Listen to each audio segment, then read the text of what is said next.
Welcome back in, everybody, to One Piece chapter 1086. Today, we are joined by Planet Zeta. He's visiting this Earth, just like the Gorosei, to give us some insight on his thoughts on the latest chapter of One Piece. Welcome in, Planet Zeta. If I'm Planet Zeta, then what are you? Earthling 2.0. Earthling. Oh, yes. Earthling 2.0. Yes. Not your regular. Humanity has died out, and they brought me to represent them. One of the worst choices anybody could make. So you're like the Atom of the New World? No, I'm just some like lab creature they created. Okay. I can barely That's speak fun. English. Yeah, I mean, It's pretty on the money. this is the kind of collab you need for 1086. Otherworldly existences need to interpret Planet this. Zeta along with lab-grown monster. 2.0. yes, of course. Well, just to hop straight into the chapter. Speaking of lab creatures, we got Luffy jumping over a rainbow. And we also have a cat and a frog there joining the crew, taking the place of Zoro and Jinbei. Do you think this is interesting at all? Or do you think Oda is just celebrating Pride Month in his own One Piece way? Oh, or it could be coincidence. Some people were throwing that out there, and I was like, I guess that could make sense. Yeah, I guess that could make sense. I didn't think about that. The Zoro Jinbei thing was interesting to me because there's also the Den Mushi on Chopper. Why didn't he have Zoro or Jinbei here? I like the meaning though, the no rain, no rainbow. I just like that. This cover story was kind of interesting because I was like, what? Like, does this? What greater, like how we always do with the cover stories, we look really deep into it, but like this one was, I was like, interesting timing, given Alabasta, the circumstances they're in right now, their ties to rain, they had no rain, what did it mean with this, Luffy's jumping over them, like, I don't know, this is a lot of interesting things. And then Luffy jumping over them. I like to imagine Luffy's gonna go to Alabasta and destroy it. It's foreshadowing. Madame Charlie said he'd destroy Fishman Island. We never got the full wraparound for that, right? That has to happen. It has to happen. And it's gonna be a good thing when he does, too. The truth of King Cobra's death still being concealed, the reverie came to an end. Now that we're amping it up, I feel like after Imu, there's only 3 characters that are more important that could be followed up after this conversation. And that's Igaram, Chaka, and Pell. Igaram is very clearly the Jolly Roger for Roger's ship, so inspiration there. Thank nailed you. it. Pell, one of 5 flying devil fruits, by the way. I cannot believe it. Okay, I knew that shit. I genuinely believe, I feel like this has been hibernating in me. I feel like that is a scuff from Oda. I feel like that one line from Pell has held Oda back throughout the years. Not in like a bad way. Not like something that's detrimental to the story. But I genuinely believe if Pell never said that, Oda would have put more flying Zoans in the story. I think that is just a kerfuffle. And Oda looks back at it and he like sweats a little bit and he's like, oh, man, like I want to draw another bird, but Pell's here. Like, do you think one of the Gorosei, like if the Gorosei have devil fruits, do you think one of them has the bird one has one of the 5 flying devil fruits in the world? They might. I love. I had to do that Oda to you. nerfed himself. When you said the 3 important characters after Imu and you lined up Pell in there, I had to. Sabo's escaping on the Lucia Kingdom's ship. Yeah. And he is messed up. Sabo looks like he just went through Zoro's torment from Thriller Bark. Like, he's not doing too good here. He must have a mythical zone, right? Because that recovery time, he showed up pretty spiffy. No, yeah. Leloucia, by the time he got to Leloucia, he just had a Band-Aid and that was it? Yeah. And he was like, well, hey, guys, you want to come with me? Like, it's crazy. We don't know how much time this has. Maybe he had, like, a whole, like, week adventure on this ship healing up, but, damn, that's kind of nuts that he took that much damage. Yeah, and then like, we get the double down here of like him remembering Cobra. You must live on. I'm counting on you, Sabo-kun. And then we go back to when he's like referring to Cobra. He's like, yeah, good riddance. Anything for the flames of the revolution, dragon. Am I right, homie? And then we're like, wait, Wait, hold on. Sabo savage, man. It makes sense though, right? Like everything's working out for the Revs, and like Cobra. I think somebody said this before, but like Cobra being a D and him, you know, with the way he died, like everything is set in motion for Cobra to get his revenge in a way via Sabo. So it's like, yeah, sure, it makes sense. I like it. And plus, like, what is Sabo supposed to do? Like cry over Cobra? Yeah, like he just met him. It was just the wording of it. It was like, you know, I feel like even you would be a little bit more less crass about the way you would refer to somebody who just stood in front of you and saved your life. Depends who I'm talking to, right? If it's with the boys, I'm gonna be like El Bozo. But if it's with Vivi, right? Then I'd be like, man, your dad was great. Like, yeah. Oh, King Cobra, more like, you know, King Yoda. You're right, because like the Revs are supposed to, like, even Cobra's like, oh man, you're saving me? I thought you hated me. And then Bonnie's like, you're saving kings? I thought you were cooing kings. And then he's with the boys that are taking down kings. And Dragon's like, you know, some of the kings are good and all. But the thing is, Sabo could have said what he said before Dragon complimented Cobra.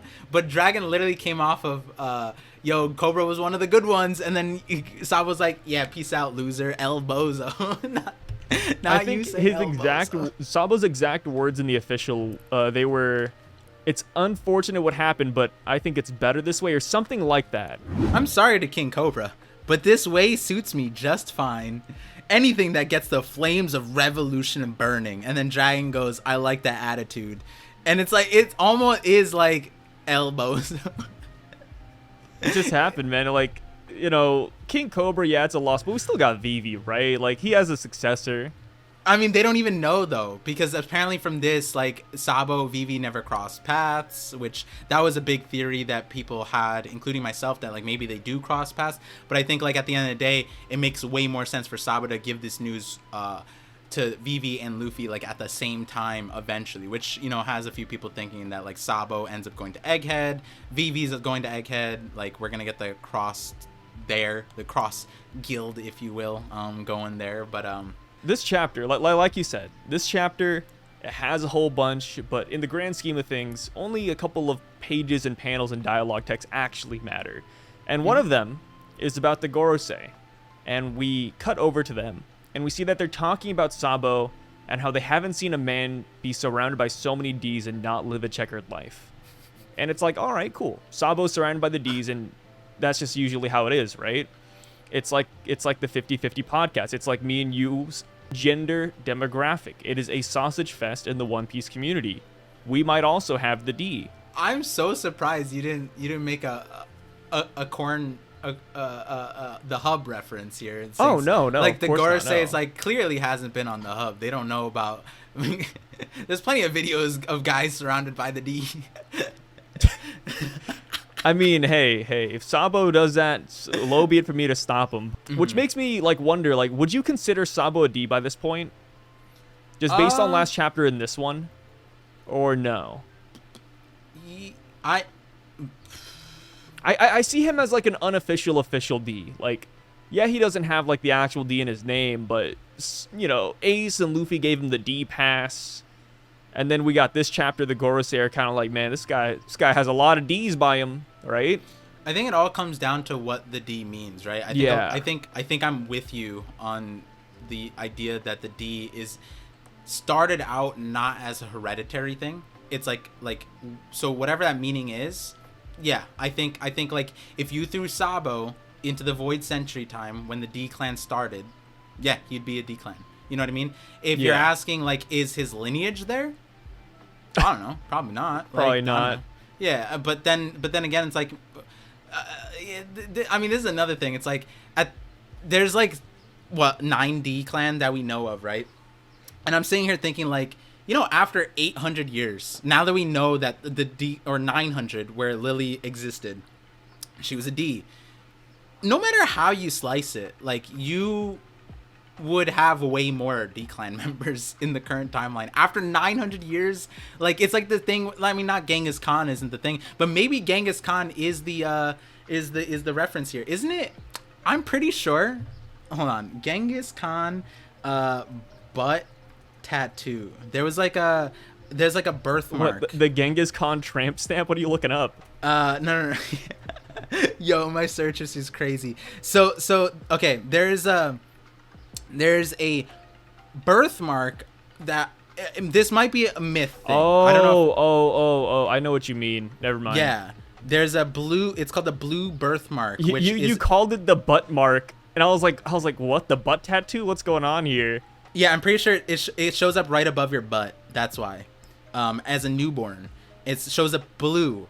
And apparently that's the best way to know if you are related to Genghis Khan. But even outside of that, like, isn't it like 60% of the population today has like Genghis Khan roots because he just like dominated the entire world? And if you're thinking about the ancient kingdom, right, like they took over the entire world too in the One Piece world apparently. And then you have a D-clan, and it's like what the joke we just made in the last panel, and then you tie that in, you add 900 years, I'm pretty sure there should be a lot more D-clan people. And then on top of that, you're supposed to be hiding the name, right? Like, you're not out here saying like, oh, I'm the D-clan, right? Like, no one's doing that. They don't even remember who they are. Yeah, but to be fair, like, Luffy never tried to hide his D name, right? Like, he doesn't care about it. I feel like there's a lot of people who just don't care about the D nowadays. Yeah, and it's those like, people would like, probably these guys get are killed. empty shells. Yeah, and then they get killed. Yeah, there's like a D-clan genocide going on.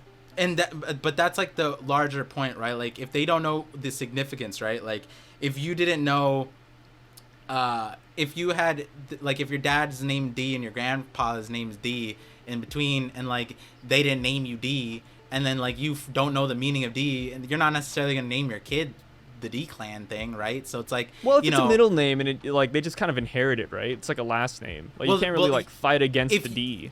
Like, the D is gonna find its way in you one way or another. What I'm saying is, like, if your parents didn't name you with the D, right? Yeah. That's how you break it, right? Like, you just forgot what it means, and it's like you could have I doubt that's gonna be the case with the One Piece thing, but like, people I would just imagine, forget to give their kids the D. Like, or they just like they thought they misinterpreted what the D meant, right? Like, you could have a lot of people's names with the D inside of it, and then it's just part of their name now, right? Like, that's actually a real lore thing where it's like a lot of people's names ended up becoming combined because they forgot that the actual language separated the names. So a lot of modern names, especially from Europe, like you just end up like morphing the name, and it like you end up you thinking like, oh, these are just American names. Nope, they're not American names. So is that what you think is going to happen in the world of One Piece? Like, there's going to be a lot more D-clan members, but they just don't know because their names are scuffed? Is that what you believe in? So yes, I feel like when it come to the D-clan thing, there's a lot of different, you can hide it, you can erase it, you can change it, or you can keep it and be proud of it, right? Like, I feel like we might actually have examples of all of that. And so going back to like Noland, that was a theory I had from last break month. But it was basically like, hey, maybe Noland is a D-clan. Like, he has the D in there, but he was also like, he has so many of their feats. He liberated the Tontatas back 400 years ago. So much so that he's proclaimed a hero, and he was like insanely strong and all this stuff, and he might tie to Usopp, and that could be his lineage, and Usopp, well, we don't know his last name, but then also he had like the weird Mont Blanc, and like and I think when I thought of that name, it's a French name, you tie that to Trafalgar D Waterloo, which, you know, people say Waterloo, and like that's a French thing too. And if you guys don't know, I'm like huge on the French stuff in my recent videos, and especially because of like what we're seeing in current One Piece with the naming and the thematics. France is super important. European history, Roman stuff, Latin stuff, all that stuff, right? But if water was told to Law as a special secret name, right? Like his true name, depending on which translation you go with,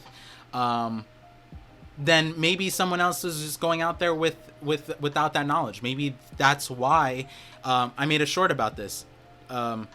Cricket, Mont Blanc Cricket told us that he wasn't the only person who went to sea and tried to clear his name. His entire lineage did, but every one of his everybody in his lineage disappeared without a trace. It used the exact same like connotation that God Valley got, and that was like the only time we got without a trace ever said. And I was like, oh, that's kind of crazy, because the entire point of my Nolan video was that once they found out that Mont Blanc was a famous, was like getting the fame, they decided to erase him, and the Gorosei decided to erase him. And then you look at how Cricket referred to the rest of his family. It's like, it's a similar thing where it's like his entire family vanished without a trace. And I'm just going to throw out one other thing. It's like Mont Blanc Noland, Trafalgar D Water Law. I also alluded to the point where it's like, those are the most convoluted names in all of One Piece. And look what we get in this chapter. I think like if you were to tell me goofy names, like if you were to ask me what this chapter reminded me of, it's Law and it's Noland. Like those names are the only ones that share the same like structure as these dudes. And you know, that might hint to where my brain goes to when we got these names, but like I think it's meaningful, right? Like there's definitely something Oda's cooking here with those. I feel like you'd be amiss to find somebody like who thinks that these names don't matter. Yeah, or like, I guess what I would be saying is like Law connecting, and then Nolan connecting. I think I'm strong on that side of the thing. Okay. Where it's like those characters connect to these, maybe not like 1-to-1, but there's some interesting notes here. I'm curious to know how you broke down the names though. Oh yeah, the names are interesting to say the least. Yeah. So on the Gorosei page, we got Saint J. Garcia Saturn, Marcus Mars, Top Man Mercury, or Valkyrie, Saint Ethan Baron V Nasujuro, and then Shepherd Jew Peter. Yeah. These names, I thought that they were super cursed at first, but after saying it once or twice, it kind of rolls off the tongue. Yeah. Like I know these old men like the back of my hand. It's kind of strange how like well these names fit. Imagine taking like a day like an East Blue reader. Like just only East Blue. Oh yeah. And just not giving the context, just giving them that name. This is a character in One Piece. They're like, huh? Like yeah, you just like went from chapter 5, right? Like Axe-Hen Morgan, Captain Kuro, Don Krieg. Hey, by the way, one of the main villains, their name's Imu Nerona, Top Man Mercury, Valkyrie, Marcus Mars, Ethan Brook V Nasu. Like they're gonna be like, what the hell are you speaking? Like, is that even English? What I like about this too is that because like Marriage Law and the world government has heavy Roman thematics, heavy Vatican thematics. I mean, the saints in their names. Something that was very common of like, especially rulers, but also the politicians, was having like 4 names, like and taking on like their predecessor or mentor's name, adding it to their name, right? Like there's so many different way names were given. The thing that surprised me about this the Gorosei names though was like I thought, because like I was reading it, I went Saturn, Mars. Okay, we're going through what, you know, especially after Threevil had that theory like in 2021 or whatever about the Goroseis having these names. It was like, okay, and then once we got Saturn, it's like, all right, they're just gonna all have last names. And then I went to the next one. I was like, Varu. I was like trying to read it because I knew like the L's and R's. Varu Kuli. Varu Kuli. Where's the Mercury in this? And then like then it hit me. I was like, okay, maybe they're not all planet names. And then it was like Ethan Baron V Nasujuro. Okay, Vita. And I read it. And I was like, huh? And then I looked at the left one, and I was like, oh, Oda's just memeing on us. Jew Peter. Yeah. Oh my god. It does sound weird, but then like you said, like I feel like the moment you step back, you start recognizing, like, besides the Mars one, at this point in my research, but even in the live stream, it like they all made sense, even from like the planet aspect, which is like, if you guys don't know the Japanese writing for the planets, Jupiter would be written as Woodstar, and wood would tie to agriculture, which is what that Gorosei member is for. Then Venus, which is in Japanese would be, technically it'd be gold star, but like the kanji for it is typically more colloquially like I guess more modernly used for money, but gold used to be the money standard, right? So money, so it'd be money star. So this guy is for finance, which is hilarious on its own. This have like this finance dude, like this Wall Street bets bro here, like, you know what I mean? Like, I don't know what's up with these guys' titles, man. I have an idea. Like, okay, so I'll go through the names, and then this is kind of, I didn't say all of them on stream. I said like one of them. But I think this might be what Oda's going for. So just going to the next one, we have Mercury, which would be water star. And the reason why water and justice tied for me is because the Navy in One Piece is the justice, like they have justice written on everything, and Navy, water, so that made sense to me. And then Mars was fire star. So environmental, when you think of like in the environment, it has a lot to do with heat, fire, the sun, that kind of stuff. And then it was like Saturn. I think I forgot what Saturn was. That one I always forget Saturn. But that was the one that was kind of like I didn't really know, but I also didn't have the kanji for what defense science like actually meant. But I would imagine, what was Saturn? Do you remember what Saturn was? I forget what Saturn was. I could look it up right now, actually.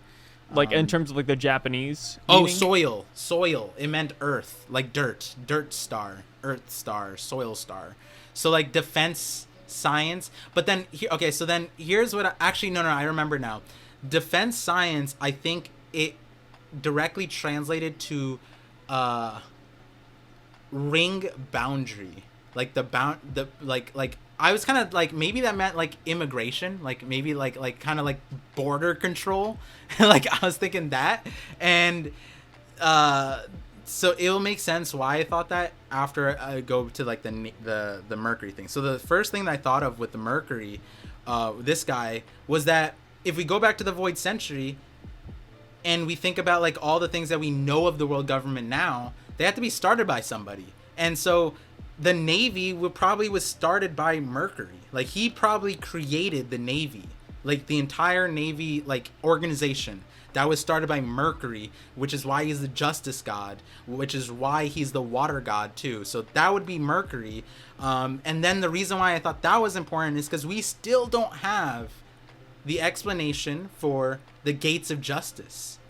But those probably existed in the Void Century, right? Or created in the Void Century. So this guy might be the reason why that exists. And then I was thinking like maybe because the trifecta, Annie's Lobby, Judicial, like he might be connected to that. Like that might be where he presided, if you will. Annie's Lobby, Impel Down, all that stuff. That's all him. That was his territory in a lot of ways. And then when it comes to Venus, the reason why I thought of or what I connected him to was he probably is the person who started the Heavenly Tribute. So because he's the finance person, so he probably started the Heavenly Tribute, which is the taxes and all that stuff. And that's an interesting thing because if he's actually from Wano, that's a whole separate thing, whole separate side. But and the other side about the Valkyrie thing was Valkyrie tying to like war. Valkyrie, that'd be Elbaf, so like maybe that ties to there, and I'm not sure how the giants fit into that. But then the Jupiter one, so many things, shepherd, agriculture, all that stuff. I could leak this one a little bit more, but there's a whole like we saw at the end of the chapter, like they have to do a lot with like food and farming and that kind of thing. And so I wonder if there's like a tie-in with that, but more importantly, devil fruits, right? Like devil fruits are fruits, right? So like agriculture, if this guy's the shepherd and he's farming, that's not necessarily fruits, like that'd be gardening. And I wonder if like there's a collaboration between him and someone else to get to that. But like when I think of agriculture, I think about like farming, I think about gardening, I think about that kind of thing. And when you think about the Void Century, devil fruits had to come from somewhere. And maybe he had a tie-in with that. Venus, Jupiter, Like, and then flat out Valkyrie. Like, those 3 names alone tell you that Oda wants us to go wild with it. It's not just straightforward Mars and Saturn anymore. These are like very intricate wordplay that Oda inserted, to the point where V is actually English in the manga. Like, in the raws, it's actually like the alphabetic V. On top of it's the katakana, but it's written the same way as the D in everybody's name. It's written in English. And so, like, that alone, it's like, yo, Oda's going wild. And so, you know, I'm going to be reviewing all of those ideas that people have at the end of the break month. But I'm curious what you got from this side. With the Gorosei names, it's a hard one because, like Jay Garcia, right? We have his name, and a lot of people were like, oh, maybe it's based off the singer who, like, did the Rings of Mercury or the Rings of Saturn song. Yeah. And it's like, that's kind of how I see it. I feel like all of these names are just, I wouldn't say pop culture, but they're all names that already exist. They're all based on things that we should know of. Maybe not should know of, but like Oda knows of. Like, maybe he did listen to that song and he was like, okay, it worked. Let's just throw him on there. Valkyrie is, that I think his is the most interesting one. I think a lot of people had like crazy theories about him just based on appearance. Nasu Judo is the one that I found out. And I kind of stuck with it. About like the like there's a story about a Japanese samurai called Nasu no Yuichi. And that's like a whole tale. And then he has a brother named Juro. So it's like, oh, Nasu, Juro, V, samurai, sword. I was like, oh, you know, like that. We could draw the connection there. That's Ju Peters. I had fun with this one. Just because of how goofy it is. But Shepard Peters actually the name of the kid from Jumanji. Huh. That's interesting. I was like, that's kind of funny. And Jumanji's like made in like the 1970s, so it's like, well, yeah, Oda was around that time. He should know what that is. Board game. Yeah, good old board game, good old movie, book, all that stuff. That was a scary thing early on. Like, I remember watching the was it the first one? When did it come out? Like the movie? I feel like there was like so many iterations of the movie of Jumanji. Yeah. There was also that other one, this like the one that was like a copycat of Jumanji, and Jumanji also, like, because then you can get the Jew from Jumanji, and that's the case. So Shepard Peter from Jumanji, is the thing. That's interesting. It's also interesting because the Jew, I forget which symbol they use, but for Jew they use the cross thing, and that stopped being used for that symbol, I think, a while ago, or the connotation changed because apparently that symbol was used for people who committed seppuku. And so like it can refer to 10, which is the Jew thing there, but it stopped being used because it was also in reference to seppuku. So I'm like, wait, but this guy isn't connected to Wano, like, we, at least from what we gather here. So I thought that was interesting that, like, maybe outside of Wano, there's a seppuku thing involved. I mean, we do know the Shimotsuki come out of there, but he did, like, Oda used that symbol when he could have just, like, phonetically put out the letters JU. So I thought that was interesting. Yeah, and then I mean, TCB also went with Marie Curie for the Mercury, like the physicist, the first female Nobel Peace Prize person, which I thought was interesting. Considering there's so many interesting translations for the Valkyrie man for Mercury.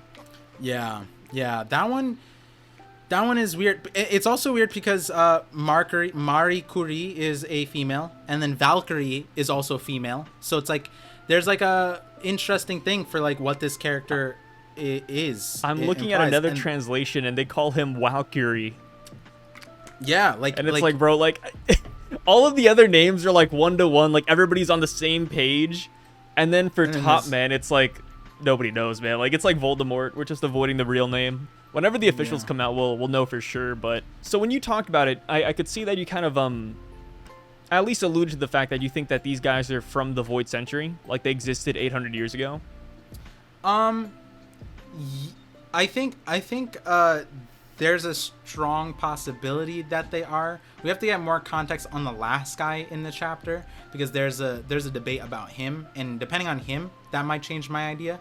But when it comes to these guys, like that title, there's one that I'm not going to share on stream, but I'll tell you after the call, that does make me think that they are from the original people, the original onset. But at the same time, it could, like, these could be titles that are added on, like, to people who inherited it. So like similar to how like the D clan is, like, you know, an inherited thing, and you'd imagine like you give the next person a D thing, right? It's like maybe that's how these things work, but they weren't lost in history. Like, you actually inherited this title, and that is something that happened in many mythologies in ancient histories, where it's like these certain people who fit these criterias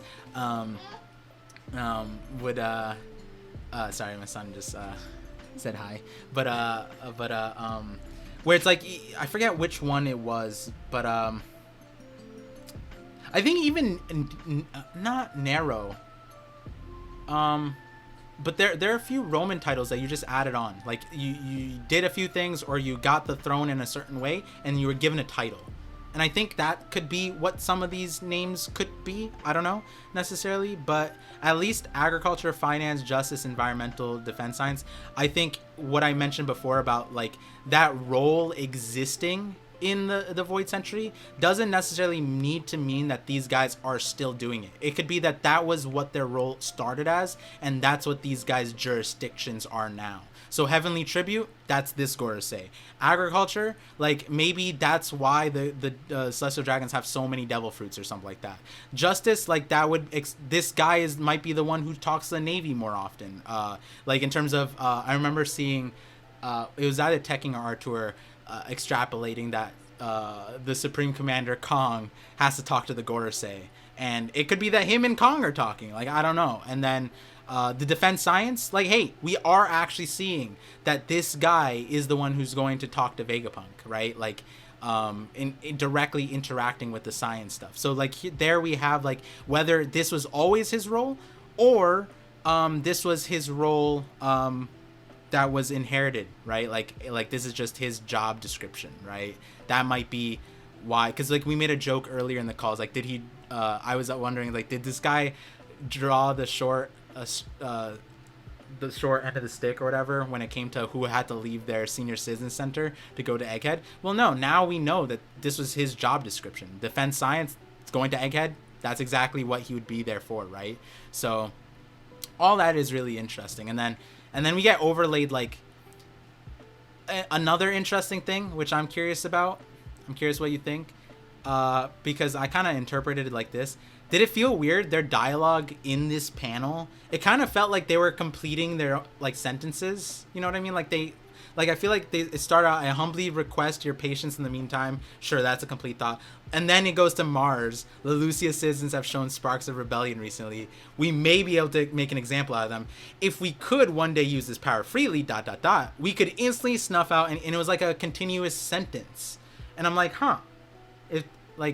is it possible, like, these guys are, like, the satellites, or, like, Unimind kind of thing? Like, did you get that feeling from this? I mean, they always seem to be on the same page ever since we've, like, met them.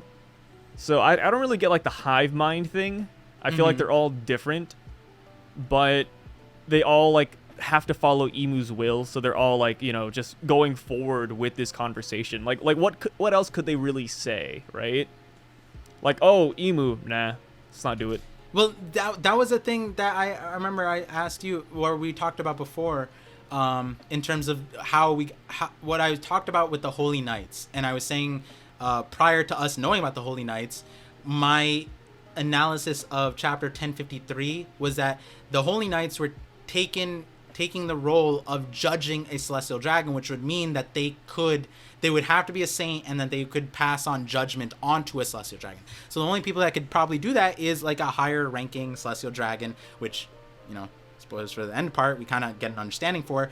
But that idea frame came from the thing where I was talking about, like, Cobra, and talking to Eam and discussion. I was like, are the Gorosei going to ask Eam questions. If Eam makes an order, are they going to ask? And that was what was interesting here, that Jupiter goes, what is the reason for Lulusia's selection? And then we got the best answer possible. It's close proximity. And it's just like so funny, but like all of that was so weird because I didn't think that they would have like a back and forth like that. I thought it'd be like set in stone, which is what Mars said. The world moves at the will of the creator. And then I'm also, because like I don't know necessarily what to think of this, but I think like we might agree. I'm curious about what you have to say about that part too. The world moves at the will of the creator, but then we like see that the creator, Eam is the creator, which is a whole separate context now because all the celestial dragons are like, oh, we all are descendants of the creators of the world, which would be Eam, I'm guessing now. And the world moves at the will of the creator, but the will of the creator is just like, it's close. So it's like, what does that mean for you? So you could either see this two ways. You can either see it as Eam being childish, which I see a lot of people like touting now, especially with last chapter and how they refer to themselves as Mu, because apparently that's a thing a lot of Japanese like little girls do. So yeah. So it's like, all right, interesting. And then we get some rationale here, knowing that they just want the quickest results. But the thing is that this could be a little bit childish in nature, but having the it's close part and them not caring about the lives, I feel like it's more just like they don't really care. I feel like they're just willing to destroy everything to get their way, the best results, the fastest results. And I really enjoy it. Seeing the Gorosei have to cope and like, you know, bend their narrative to fit Eam's will is kind of funny to me. I think that's like the best part out of this, right? Yeah, that was my favorite too. Like even the panel where we see the Gorosei like with their introductions, they look like, man, again, we have to kill more people. Like they look so jaded in that panel. Ruling the world is very difficult. Look at the U.S. president. Look at how they look before they started and after they started. At least in history.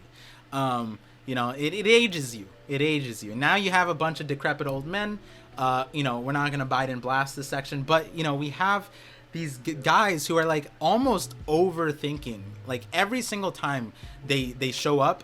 Yeah, they show up, like, once in a blue moon and once every 100 chapters. But they also give you so much dialogue that, like, Luffy doesn't ever give you that much dialogue. You know what I mean? These guys are always deliberating. And then you get to this like situation where it's like I like the childlike perspective of Imu because again I have an idea that I'm gonna tell you about afterwards, but one of my favorite series, Detective Conan, the girl, if you guys don't know the premise of the story, the master detective main character gets turned into a child. That's episode 1, and he hangs out with a bunch of kids, and those kids fall into every single murder that happens in Japan. That's just their life. And then these kids try to solve it, which isn't really something you should recommend. And there's a girl who refers to herself in the third person. That's how I knew about that. I was like, that's weird. Why does she do that? Nobody else does that except for her. And one of the other characters had to start, she got turned into a little girl too, and so she had to start referring to herself as third person, as a little girl to fit in. I'm like, I didn't know. And then I asked a few people and they were like, yeah, that's what it is. So I think that is the case here with Imu. But then and then they're trying to act like they spoke with a very, I feel like according to translations, like a formal speaking, kind of like thou or whatever. Apparently that like was reflected in the kanji better than the English, where they like tried to feel more adult like, which was another interesting thing. And then like the Gorosei, it's weird because it's like, does this person have absolute authority over these people? Do the Gorosei have no ability to rebel? And that's where I'm kind of like, what do you think about the ancient weapon? I think we were both on the same boat there, right? With like the Mother Flame being an ancient weapon? Well, not the ancient weapon part, but more so that Lulusia was Vegapunk's doing. Yeah. Yeah. I like that. I like it. Yeah. I feel like it kind of falls in line. Like, I think that was the main thing, right? Like, is it a weapon that they have or is it Uranus? Yeah. And I feel like it can still be both. Yes. I feel like it. the way the story has set itself up, Vegapunk has recreated like what sea beast, right? Poseidon, and yeah. I see that as like Poseidon. And now seeing Mother Flame and seeing how it's flying in the sky and can destroy a country in a single hit, that's exactly what the ancient weapons also do. So I feel like this could just be a modern day recreation of Uranus being the Mother Flame. I think he also recreated Pluton, but that's all. Guys, go check out my Pluton video and you know what that means. But yeah, like with Uranus, it could be he recreated it. But because a very simple theory that you can make from this answers, and the reason why I like the theory is because it answers like a big qualm or issue here, which they also brought to the forefront here. They're testing this, right? So that's why they haven't used it before. They're testing it. But the other part is why, if the Lucia, what are they testing it for necessarily, right? Like if they found out that it's successful, you know, in our history, when our world discovered something similar, which is endless power source, quotations, nuclear energy, and then we very closely need the governments at hand needed it for a particular purpose. They gathered the scientists to Manhattan Project, which that's a very fun thing. We should probably talk about that in the 50/50 podcast. But they came together and weaponized it. So it was kind of like this energy source was created by the scientists, and then it was weaponized by the politicians, right? And when we used it, we didn't use it once. We used it twice. And it wasn't until like we saw, like, we were like, wait. And the reason why we used it was a deterrent, but like it was such a insane deterrent that like that now the entire world shape is shaped by that like use of that weapon. Whereas here it's like they didn't use it a second time, at least from our knowledge. And so the theory is that like Vegapunk didn't create Uranus, which would go back like to the end of the chapter, I guess, which is where they talk about, like Ivankov talks about it, where it's like Vegapunk wouldn't create a weapon. We know that. And it's like, well, Vegapunk might not create a weapon outright, but he might create the energy source. And that's the issue, right? Like, he was the kind of person that wanted to create punk records without any thought of, like, how it could be used negatively, right? Or negatively. And so maybe he created the energy source, which we know he was trying to make the internal flame. So the mother flame might be, like, the prototype towards what they had at the Void Century. And it might be that when they used the mother flame, it worked, but it might have gone depleted after the first use, which is why they couldn't use it. Or there's a recharge time, which is why I like that theory that Vegapunk created the energy and they already had the weapon. Vegapunk had no knowledge that they would be able to use that energy source towards something like that, but they did. And so now he is going to be attributed towards this thing, which the real world could have done to the progenitors of the nukes, but we didn't necessarily do that. But hey, like they are apparently gonna be doing that, right? Like they're gonna pin Lelouch on Vegapunk and all that stuff. So it's like, it's interesting. I like how this ties in all together. But man, like you were saying with the Sea Beast thing, like Vegapunk was trying to unironically, unintentionally recreate the ancient weapons. I think it's possible that like Pluton could be, or not Pluton, Poseidon could be 1-to-1, right? Like mechanizing the beasts, and like that kind of thing, cyborg beasts. And then in this case, it might not be necessarily 1-to-1, in that has Uranus information, considering we don't even have Uranus information, and he is recreating Uranus. I think I like the idea that he's separating it out, and like maybe it is all in one. Maybe Uranus is the power source and not necessarily the weapon. Maybe they had the weapon and Uranus was used badly. So it could be that's the line of logic. But I do think that the flame that Vegapunk was talking about at the beginning, this is the stepping stone towards it. This is probably the first prototype, or the latest prototype that Vegapunk created towards that end. There were two things I wanted to bring up. One, have you heard of the idea that York is the one who gave them the Mother Flame, and that's why York is going to become a celestial dragon? So I heard that. I'm not the biggest fan yet, but here's a counter question to that. Yeah. I might have like hey guys, like I reread this chapter a lot, but keep in mind I only remember like 4 pages because that's how much like so much craziness like happened in 4 pages versus the other pages. Like I'm sure maybe the first 4 pages had something important, but whatever. Yeah, you missed out on Chaka Pelenigram. Yeah. Goodness gracious. Yeah, and like I made the joke. It's like if you take out most of Igram's name, you get Imu, right? Like, and you can do that with a lot of characters. if you twist out his name, add a letter here or there, switch it around. Let me tell you how you get Imu. You take Is there out something Agara. there? What does Agara mean? Oh, Agara means food. But like my counter question was, they said. The Gorosei said, depending on how well this experiment goes, Egghead may reconsider its response. What was Egghead's response supposed to be? Oh, we have no clue. Okay, so that's we're on the same page then. All right, so that's another thing I think we should wait for the officials for. Yeah, because it could be a weird translation of, depending on how this goes, we may have to consider what we do with Egghead. That's how I could see it. Because I know, so you're looking at TCB right now. I think OP worded it just like slightly differently. So OP scan says, let's decide what to do with Egghead depending on the experiment results. Oh, that makes way more sense. And then TCB says, depending on how well this experiment goes, Egghead may reconsider its response. And I'm like, they both could make sense, but I think one of them makes more sense. Yeah, I think it sounds like a TCB just flipped where consider should be. It should be earlier in the sentence, and then it makes the same context, which it happens. It happens. But then again, it could be TCB being right, and maybe Egghead or York did make some demands, and then they have to reconsider. Yeah. So there's something there for both sides, I think.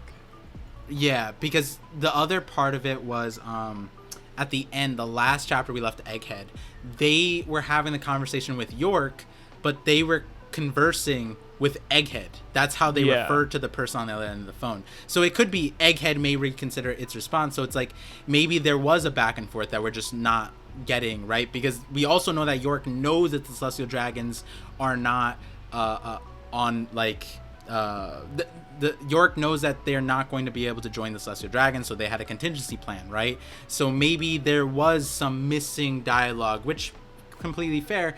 But it also, I like what the OP scans version of the events is that they used they did what they did to Lucia, and then they sent over CP0, which is what we saw, and then decided we don't need Vegapunk anymore because this worked, right?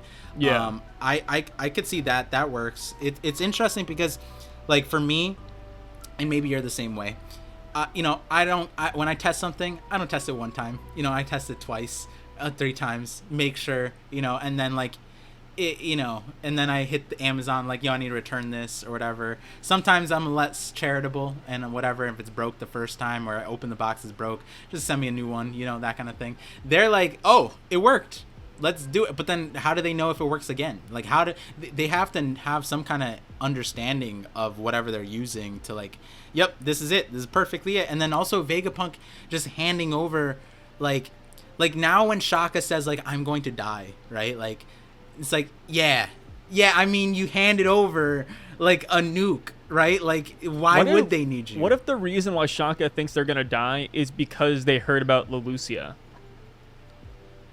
Or they could tell that the Mother Flame was being used.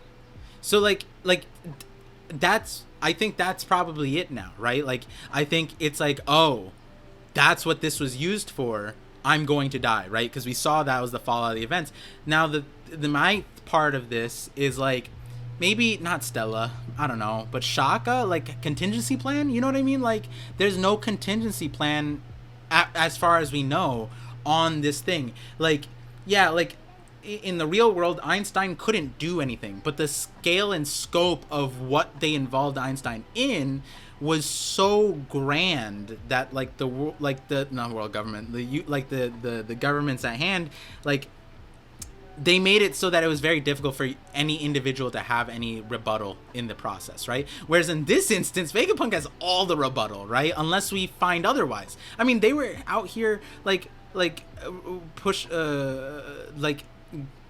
York tells the Gorosei that, hey, Vegapunk is committing treason and is researching the poneglyphs. They send CP5, CP7, months go by, and like they still don't escalate the situation until after they use the Lucia thing. So it's like Vegapunk had a lot of freedom, right? From what we understand, it's like it almost feels like Vegapunk wanted to create Mother Flame and wanted to give it to the world government. And that whole context is so weird because of what Dragon says at the end of it, what Ivankov says at the end of it. It's like, is Vegapunk really this dunderhead that would just give a very obviously strong thing that could obviously destroy a lot of, like, be used very violently, hand it over to the Gorosei, which at Ohara, right? At Ohara, he knows that the world government has a bad side to it. So it's that whole context is a little weird. But here's something that I in the audience knows that we cut off some parts in that time. I did what normal, sane, non-brain rotted One Piece viewer does, and I went to the katakana of Mother Flame because I was like, hold on, Mother Flame is kind of crazy. And the katakana includes Imu's name in it. So it's Mother for Imu, technically. Oh, that's kind of cool. Yeah, that's because I was thinking like Mother Flame could be spun in such a, if you guys, the uncut part, there was a part where I had an epiphany and I was like sitting there thinking, and that was where I was like, wait a second, couldn't this be Imu? And then it was, and then now I'm like, hold on, that's a whole different context of what this thing could be used for then. Because like on Egghead, even Lilith was talking about this flame as a way to power the world, right? Not a way to destroy an island. And now, hey, there's another context. Mother, it's not directly Mother for Imu. I don't know if for would be translated to katakana in that way, but it's basically Mother FR Imu. And however you interpret the FR there is interesting. But the other way I thought about it was Mother Frame. And I was thinking like Mother Caramel and like Big Mom, like the frame. And I was thinking like that's kind of goofy, but I like the other one, Mother for Imu. Yeah, have you seen some of the translations for that? No, I haven't. So Mother Flame is the most popular one, but there's also Mother like Flame that's spelled a little bit like differently, which is kind of goes back to what you're saying. It gives it more like concreteness. Like even the translators are kind of like going around and like spelling it interestingly. So they okay, so they didn't jump it and they spell it flame. They spelled it FLAIM. Yeah. And no U because the U wouldn't be phonetically Yeah, that's how they translated it. So it's another one of those things that's like, okay, there could be like a little play on words here. Yeah, because that's the thing with when it comes to the katakana, all you can really go off of, and that's what we have for the Gorosei too, by the way. That's why I think it's so apt for us to dissect and try to play around with the etymology, is because katakana is not a set in stone answer. You could spell the same thing in two different ways. We saw that with Lily, right? Like there's actually two normal ways, and then I think a third acceptable way to go about spelling that in katakana, because it's a syllabic kind of a phonetic kind of thing. So now I'm kind of is FLAIM, is that like a weapon? Is that, no, that's a main, is a flame. I feel like that's a weapon, isn't it? You're thinking of flail, I think. Flail. Oh, yeah, you're right. Flail. Yeah, and so, but yeah, maybe the officials either way, change it. I think it's gonna go with flame here. though. Yeah, I think the officials are probably just gonna go with flame. It would make it too confusing if they didn't go with flame. Yeah, I think they're gonna go with flame, but like the Japanese audience members will have like a little ha ha ha, like Emus, you know, like yeah. They're gonna have a little insight to that more so than the Western audience. We go down a little bit. And I actually forgot this is a part of the chapter. We got Seraphim, Dopey, Moria, and Crocodile. Right? I completely blanked, and I like erased this part from my memory apparently. and reacted to it for the first time once you saw it again. You're like, what the? I was like, what is this? A Kainu? Marine HQ? But yeah, looks like Tajin and Aegis Kingdom have both started a rebellion. Like I said, really odd that it's the ship that Bonnie, Wapple, and Vivi all got on. So this is weird quinky dink. But either way, they don't really care about that. The Navy's being deployed everywhere. And then they learn that Crocodile has appeared at Empty Bluffs Island, which is Buggy's, Buggy's good old home base. Yep, and then they're sending the Seraphim their way. And what's interesting is that this is a flashback. So they deployed the Seraphims a while ago. So I wonder if they already took care of them, or if this is a threat that's just on their doorstep that can appear at any moment. I want to go with the first option, that they just haven't, or the latter option, that they haven't appeared yet, and that they're just taking a long time to get to Empty Bluffs. Because I feel like this is something that we shouldn't get off screen.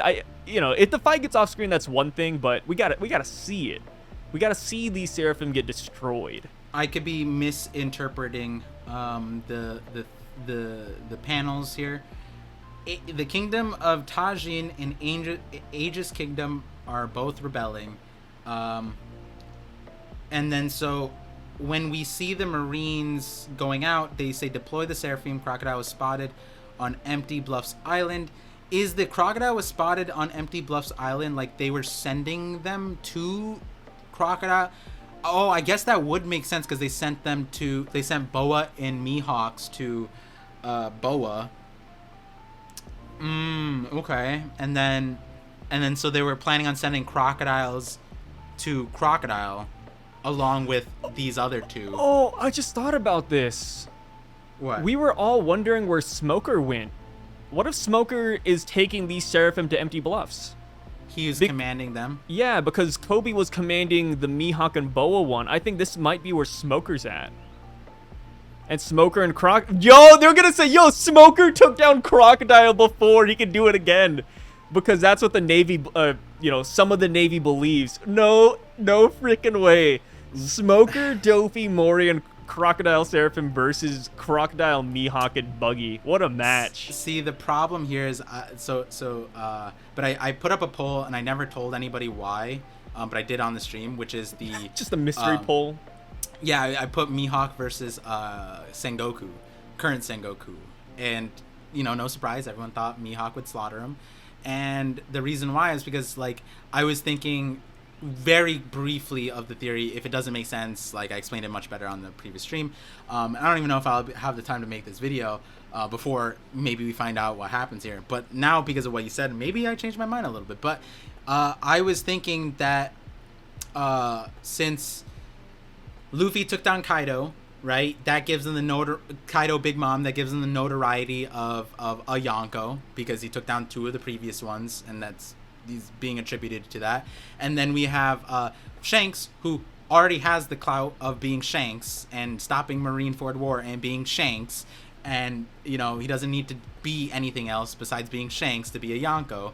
But then you have Blackbeard, who has Garp, and I think a lot of people think that Garp is going to go down. So that would give him the clout of, yes, he already has, some clout, but then it parallels. Luffy took down Kaido Big Mom, Blackbeard takes down Garp. So I was like, yo, Blackbeard takes down Hero of the Marines, Luffy takes down World's Strongest Creature. Then we have Buggy, who now has full force puts himself in the race of Pirate King and is a Yonko, but doesn't necessarily have the same clout. Yeah, taking T-Bone, but that's, I think everyone would be fair and to say that it's not the same. T-Bone and Kaido. We love T-Bone, but he's not Kaido level. Well, that's your opinion. Yeah, that is my opinion. We don't all share that opinion. Come on, guys. And so, but I was thinking maybe because what Sengoku said, Sengoku is the one who goes to Empty Bluffs. And can he take Crocodile, Mihawk, and Buggy? No. And so he would lose, and then the win would be attributed to Buggy taking down the ex-Fleet Admiral. And that would be in terms of wins, that's kind of insane for Buggy. And now if you throw in Smoker's not winning, right? He's not winning if he goes to Empty Bluffs, even if you threw in Sengoku. But Smoker and 3 Seraphim? That's kind of a cool combo. I mean, I still don't think they're gonna win against Mihawk, Crocodile, and Buggy, but yeah, it's a nice feat to have on paper. There's like nothing. Now I'm trying to think, because in Amazon Lily there was a stalemate, right? Like, so Kobe didn't lose, Blackbeard didn't lose. Well, Kobe sort of lost, and Boa sort of lost because her island was destroyed. So Empty Bluffs, it's like it almost doesn't make sense for there to be any loss on Cross Guild or Buggy side. I feel like there's zero reason to give them a loss here. And so what happens for this? These are the most cracked Seraphim right now. Like Doflamingo and Crocodile alone. Like, that's kind of insane. Like, that's kind of cool. Damn. I didn't think of I was stuck on what powers they might have right on the stream. I don't even know what powers they might have. They might have this. Well, the crocodiles can't have the sand one because that's a Logia. It has to be a Paramecia. I feel like Dofi and Mori would have the same one. Yeah. But yeah, for Crocodile, that's a mystery. I almost thought that like maybe you give like Doflamingo's one Baby Fives, or I was like joking around, but Baby Five like escaped, and then he'd have his like childhood gun. But then I like the realization is they gave him his glasses, so it's like they not only clone the person, they clone the fits too. Like, that was kind of sick. And the walk. Yeah, and the walk, that's genetic, right? Like, I'd imagine you walk like your dad. Lineage factored. Like, yeah, it's lineage factor based, right? We see a good timeline Moria. Look at him smiling like a joy boy. He's so happy. With Nika's flame hair there, right? Like, honestly, what if Moria's is the strongest Seraphim here?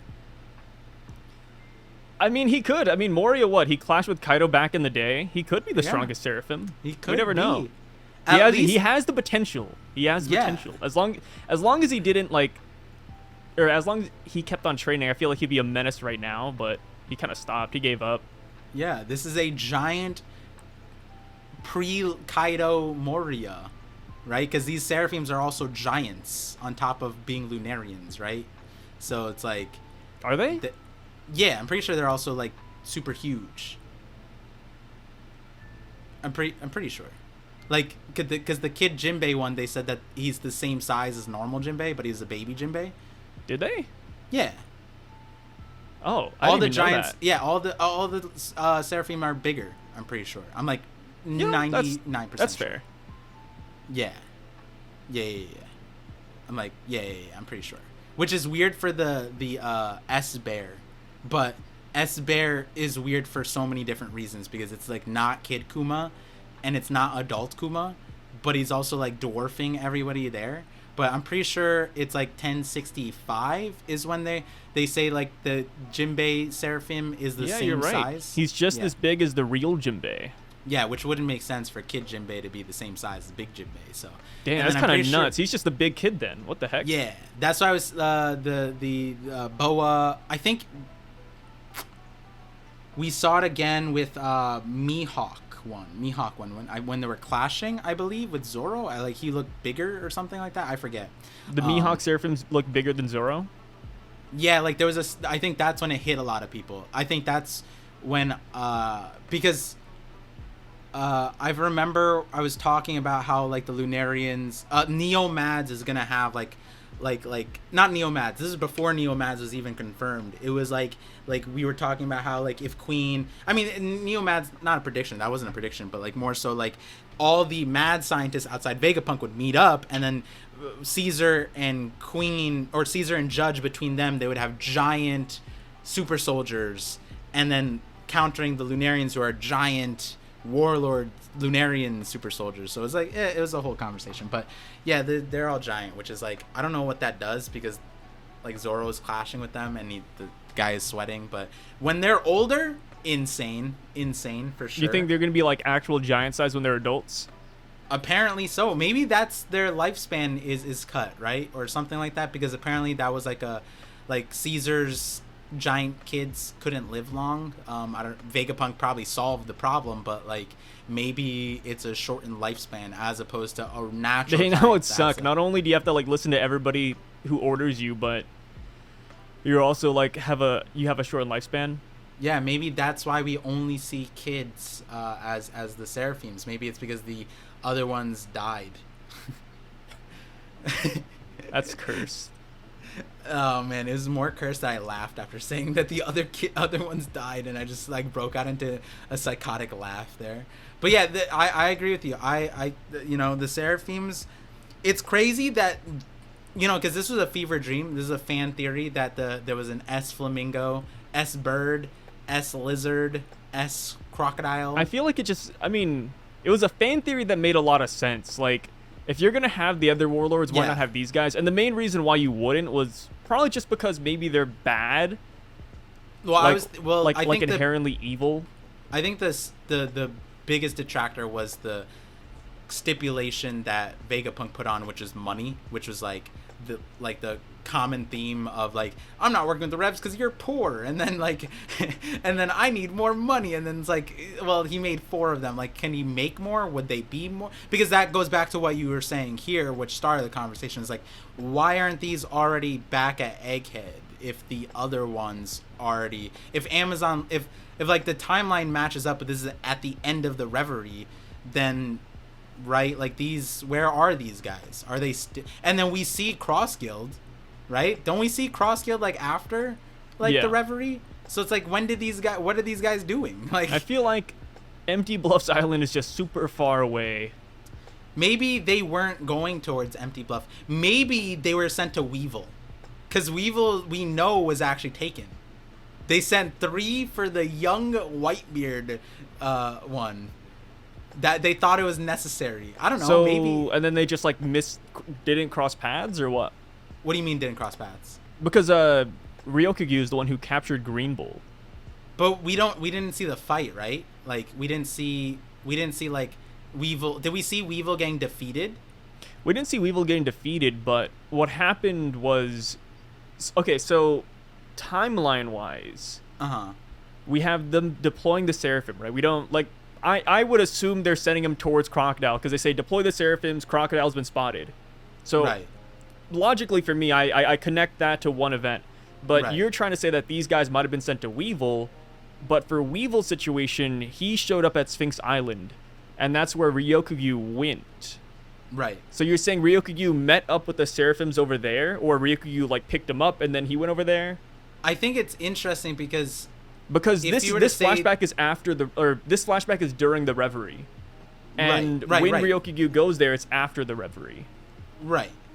So you think he would know about the operation beforehand, and he says, "Okay, I'm gonna go to Wano, and then I'm gonna go meet them up over there." We don't know why he was going to. Well, one, he wasn't even supposed to be going to Wano. Yeah. Right. He went there on his own. We don't know why he left, right? Kizaru also left on his own, but we don't know necessarily what Ryoku's path was in the first place.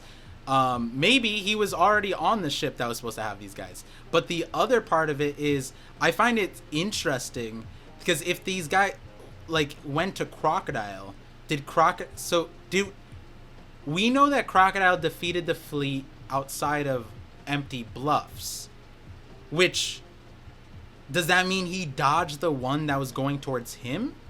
Or, because we know that Mihawk did not face any of them, right? He just, like, waited on his island, right? So like, but, like, they didn't, because then, why wouldn't they send his Seraphim to him? Or any of these guys to Mihawk, right? So they sent, 3 of them to Crocodile, but Crocodile and Mr. One solo doloed 3 of them, made it to Empty Bluffs, soloed Buggy's one as well. Because then it would just be that Crocodile dodged his, but... I'm of the mindset that they just still haven't arrived yet. But this is but we see after the Reverie. We see Cross. Yeah, no, that's what I'm saying. Like, I'm saying it's taking an absurdly long time. That's kind of how I see this. Like, yeah, I don't know why they haven't showed up yet. Cross Guild already, with Shanks' timeline, Shanks already took out Kid, and Buggy already received the news. That's like, isn't that like a month after Wano? Didn't the Reverie end like a long time ago? Because Green Bull came, and then 2 weeks passed on Wano, right? Yeah. And then Reverie happened way before. And then they sent out posters for Cross Guild too. So yeah, like I said, a lot of time has passed. So like, I don't know why they haven't shown up yet. but I feel like it would make sense that they're still coming since we haven't really seen them. Or who knows? Maybe like you said, maybe Crocodile did just off-screen 3 Seraphims, right?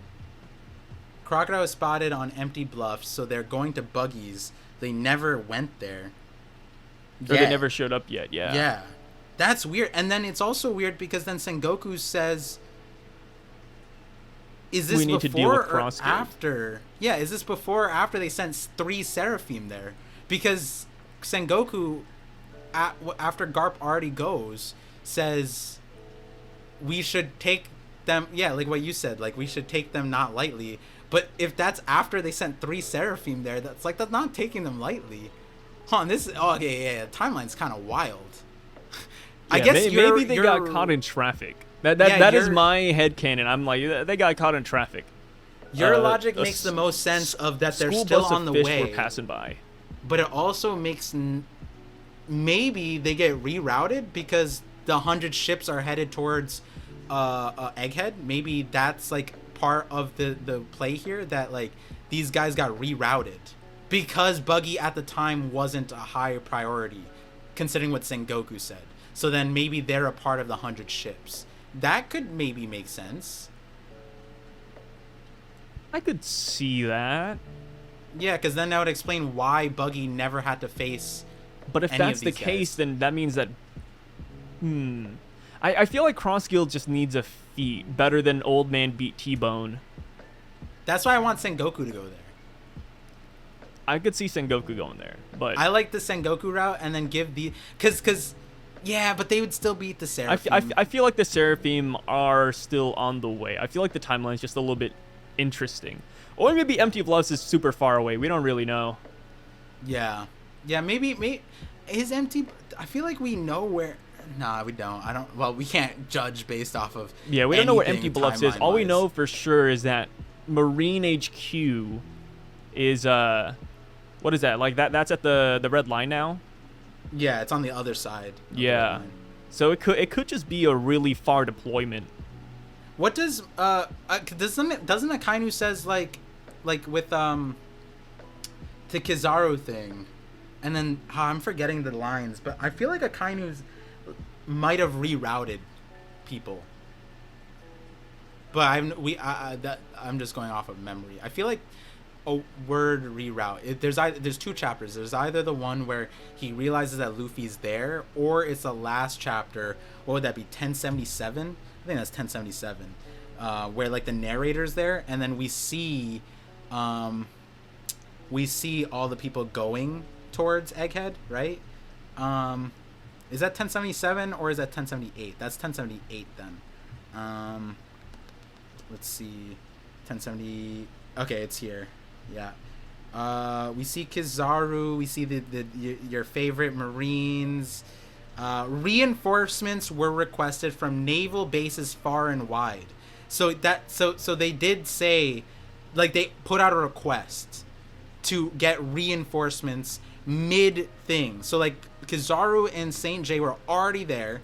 They already sent ships like CP0 plus the other like the ships that were with CP0.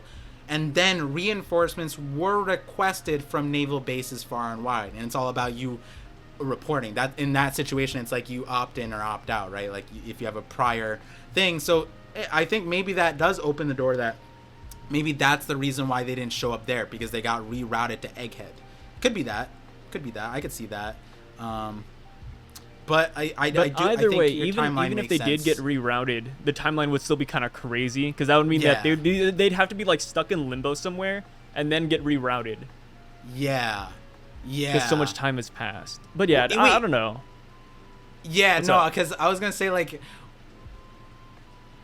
the Seraphim were on Marineford. wait, the new Marineford. These Seraphims were just casually there. That's kind of chilling, protecting it, man. You know? Yeah. They sent away what? They sent away Fujitora. They sent out Ryokugyu. So like, yeah, you need the reinforcement. Stock up the base. I'm just kind of thinking like these 3 could take out most of Marineford, right? Like. So that means there's got to be someone there who can control them. Somebody there has a command ship. Which Yeah, I'd be shocked if the admirals didn't have one. Yeah, they have to have. Yeah, the admirals have to have a command ship. But like, I'm kind of just thinking about it, like, because Akainu's there. Akainu has to be the one who's there, right? Ultimately, there's Akainu, but we know that like Fujitora, Ryokugu, they're boxing on, like, Fujitora not allowed to be here. Ryokugu just like left, like, so at least they're not there. Kobe's not there. We see a bunch of other people. So I like the Smoker idea. I'm just appalled that like we haven't seen Smoker. Like Oda could have threw him in here, just give us like, yep, Smoker's in charge of these guys. It's the mystery of it all. Yeah. Considering we forgot about this, I didn't think we'd talk about it. But you're right. The timeline is insane. It's kind of wild. Yeah, it's one of those things you just have to like close your eyes and be like, all right, cool. You know, just go with the flow. Yeah, kind of like the Walpole Morgan's call situation, right? Like, because we thought about it, it was weird, but then at the end of the day, at the beginning of the chapter, Oda's like, yep, it just happened. That's how it happened. Yeah, I never thought the call was weird. I was like, yeah, that makes sense. Not that it was weird, but like we were talking about how logistically that means Morgan's has to fly back, and like, is there like a process of Morgan's? That kind of makes it more realistic in a way, right? Because like Morgan's isn't just conveniently right there waiting for them. Yeah. So Morgan's leaving and then being like big scoop and then like turning around. It's kind of like, you know what? That's kind of wholesome. I feel the same way. Sometimes I leave the house, I forget something, and I gotta drive back. You know? Yeah. And I forgot my wallet. Like the real world ramification is like we can't just call like an Uber and it'll be there instantly. There's a gap time, right? So like that's I think where we were kind of like, what is that gap time? And the gap time was just he made it to a ship and he hid in the ship. Cool. And then the Morgans didn't come back to the Reverie. He just met them halfway and bombarded them like, hey, big news! I got a cool story to write about you guys. And they're like, us? Tajin Kingdom? Me? Yeah, like our little nation based on a Moroccan dish. Wow. Not Tajin, Aegis, so cool. Aegis, whatever. Oh, but yeah, right, same right, joke, yeah. same joke, whatever. But Bonnie's Tajin. But we could just we could flip the narrative. It's all good. Yeah. Nobody will mind. Nobody cares about Tajin Kingdom. Yeah. Meanwhile, they're gonna be the ancient kingdom, Tajin. I looked up Tajin Kingdom just to like refresh my memory, and like there was like no image available, no characters listed. I'm like, bet. Yeah. All I need to see. Cool. That tells me everything. There's just important references, which is why I think it'd be interesting. But by and large, I think Oda just doing that name. He pulled out a name out of a box. You know what I mean? Dude, he had to come up with 50 names. So like 50 names, 50 kingdoms, 50 kings and queens. I'd be so done. I'd be drained. I'd be looking like the Gorosei by the end of it, just like, oh god, kill me. Like, honestly, what he did another made kingdom, another Lucia. What he did made the most sense. He's like, you know what? There's already more than 50 countries I could pull from here. He just pulled up a list of countries and he was like, I'm gonna make one out of cool things I find from each country. Yeah, which is how we got Tajin Kingdom. Now, if I were writing a story, I would do the same thing. Exactly. Yeah. Easily. So with this though, you know, we're kind of skipping by the revolutionary part, but you know, nobody's gonna complain if we don't talk about Sabo, Dragon, and Ivankov for a second. But they do bring up something pretty big. They bring up Saint Imu's name. Yes. Nerona. Uh-huh. And with this, a lot of people have been drawing their own little theories, and there's a whole bunch out there. Uh-huh. But I want to see where you landed on this. What do you think about the name? I mean, obviously the instant connection was Perona. I wish. I've seen some people comment that if anything's connected to Perona, I will be jumping for joy. I just think this is a coincidence, but I love that people are looking out for the Perona fan base. I think if it's not a see, the thing about Perona is we don't get a lot about her backstory. It's almost interestingly like not redacted, but Perona. So this goes back to a long. This is a theory that I had or not necessarily a theory, a video that I wanted to make. I don't want to call it a theory because it wasn't a theory. It was more so like, hey, I guess it's a theory. It was this that, like, I think that Imu is going to be the embodiment of every single princess that we've seen throughout the entire story. You combine all their traumas, all their things. That's essentially how Oda stretched out the story. We were talking about that. That's a true thing. What best way to stretch out the story than make the middle parts paralleling the ending and just giving you a piece of it each time, right? So basically I was saying, like, yeah, Imu's going to be the most important ones, and if you connect their dots, you'd probably get a clear picture of what Imu is. What's very interesting is that like, to give you guys some teaser into one of my videos, I don't even know which one this would be in, it's that you know how Imu goes thou and like like commands Cobra? Perona does that same thing when she uses her powers. She, for some reason, switches her dialogue, and she starts, it was translated in the officials as thou, and she gave her orders as thou. Never, that was the only time she had that dialogue. I forget what chapter it was. It's around like 454, I believe, 455, around there. And there's a few other things besides the name. I think the name is important. I think, like, the fact that Oda did the Gorosei one, and, you know, a lot of the ones, like the planet names very in our faces, right? Like I would almost press us to ask the question of, if he hid Saturn and Mars names, like, in a wordplay thing, how fast would we land on the planet thing? Are we that dumb as a community, right? I feel like maybe he's laughing at us, and he's just like, you know what? I'll just give him the house name of because nobody's talking about it like this.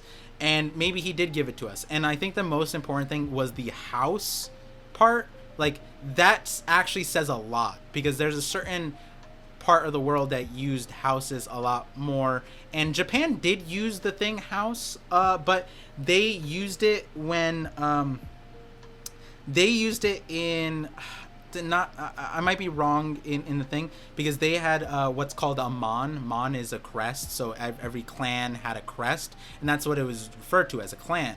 But they also could say house of, so Tyra is like a very important one, which I'm giving you guys a little teaser. If you guys look up what Tyra was, then you'll see possibly an idea that I have. Yeah, they were called the Tyra clan, but they're also called House of Tyra. And they were using the same kanji that was used in house here. So it might be that Perona and Nerona are from, like, related houses, because that's another thing in Japan too, where it's like you could have clans that stemmed off of one another. You could have clans that were brothers and sisters. You could have clans that were referred to as cousins. You could have clans that like, if you had a noble clan, not all the clans underneath it were considered noble, but you were considered noble if you were underneath that top clan. So maybe Perona's clan is underneath Nerona's clan, or maybe both of their clans was underneath us, a main one. And what we do see from this is this not parallel, but like this idea that the 20 kings left their country. So that's another important thing, because that would mean that we do possibly already know where Imu came from, and that is where those other countries are. Aegis and Tajin, maybe you can't sleep on them.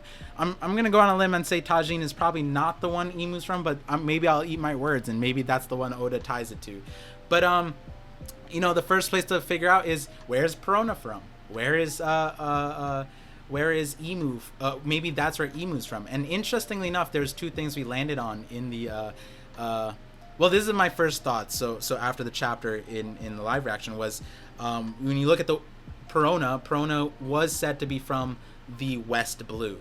The two interesting things about that is Thriller Bark, the ship, is an island that moves. It's an island that was taken from the West Blue. It could be that island was Perona's main place of stay in the first place. There's a lot more depth I can go into, which is interesting, because Sai might know why it's more important, because I actually connected to it the theory that he said that was the one that he's looking forward to the most, because of thematics that are on Thriller Bark. And in Thriller Bark, there are actually things that would allude to houses like that's being referred to here. But the other part that I was thinking of was and it kind of like, you know, it's a little interesting because then it doesn't make too much sense given the ending of the chapter. But, you know, Shanks' hometown, I was talking about that recently in my Zoro video. And then also Brook's hometown, we don't know, but it's in the West Blue.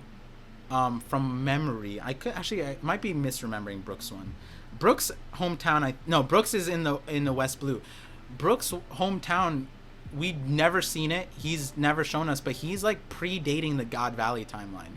So I had a few theories about like maybe Brook's hometown was God Valley. That'd be kind of crazy, but ultimately we land on this thing where it's like West Blue is so interesting because even Shanks says his hometown was West Blue, and now it's like, you know, at the end of the chapter we find out a little bit of God Valley, you know, and the person who was there, and possibly Shanks's connection and here and there. So it's like Imu having that there. It's like for me, I'm looking at Shanks and I'm looking at Perona, and I'm looking at the West Blue primarily, and I'm looking at the kingdom names. Maybe Oda didn't give it to us yet. But the other part is just like I'm breaking up the Gorosei's names, I'm breaking up Imu's names, which I've done in the past, and that's led me to the right places. And what I will say as a teaser is there might be a connection in Imu and Nerona, like katakana wise, kanji wise, that could lead you to a crazy place. And I think the obvious one was maybe Oda's just separating it from Perona to Nerona, for Nero, which was a emperor, like one of the more known emperors in Rome, that kind of like was memed on. He burned down Rome and he was playing a fiddle, and he had a whole slew of memes aside from that. I've mentioned him before on my channel for Davy Backfights, actually. I didn't ever think that I was talking about Nero being similar to Foxy because of their actions in cheating, because Nero was known to cheat during the Olympics. And what's funny is that during the Olympics, they had stones, square stones, that are written down that immortalize people's names for being cheaters in the Olympics. But that was stopped, I'm pretty sure, in Nero's times, and because he was the cheater. And so like I was talking about, like maybe the stones are humiliation for Im. Well, I didn't have this context then, and I was talking about Nero in that context of the flame, Nero. The other thing about Nero, though, this is some sauce I'll drop here, and I didn't get to confirm this yet, but I'm pretty sure Nero, the specific emperor that is known, like if you Google it, was also a self-proclaimed artist.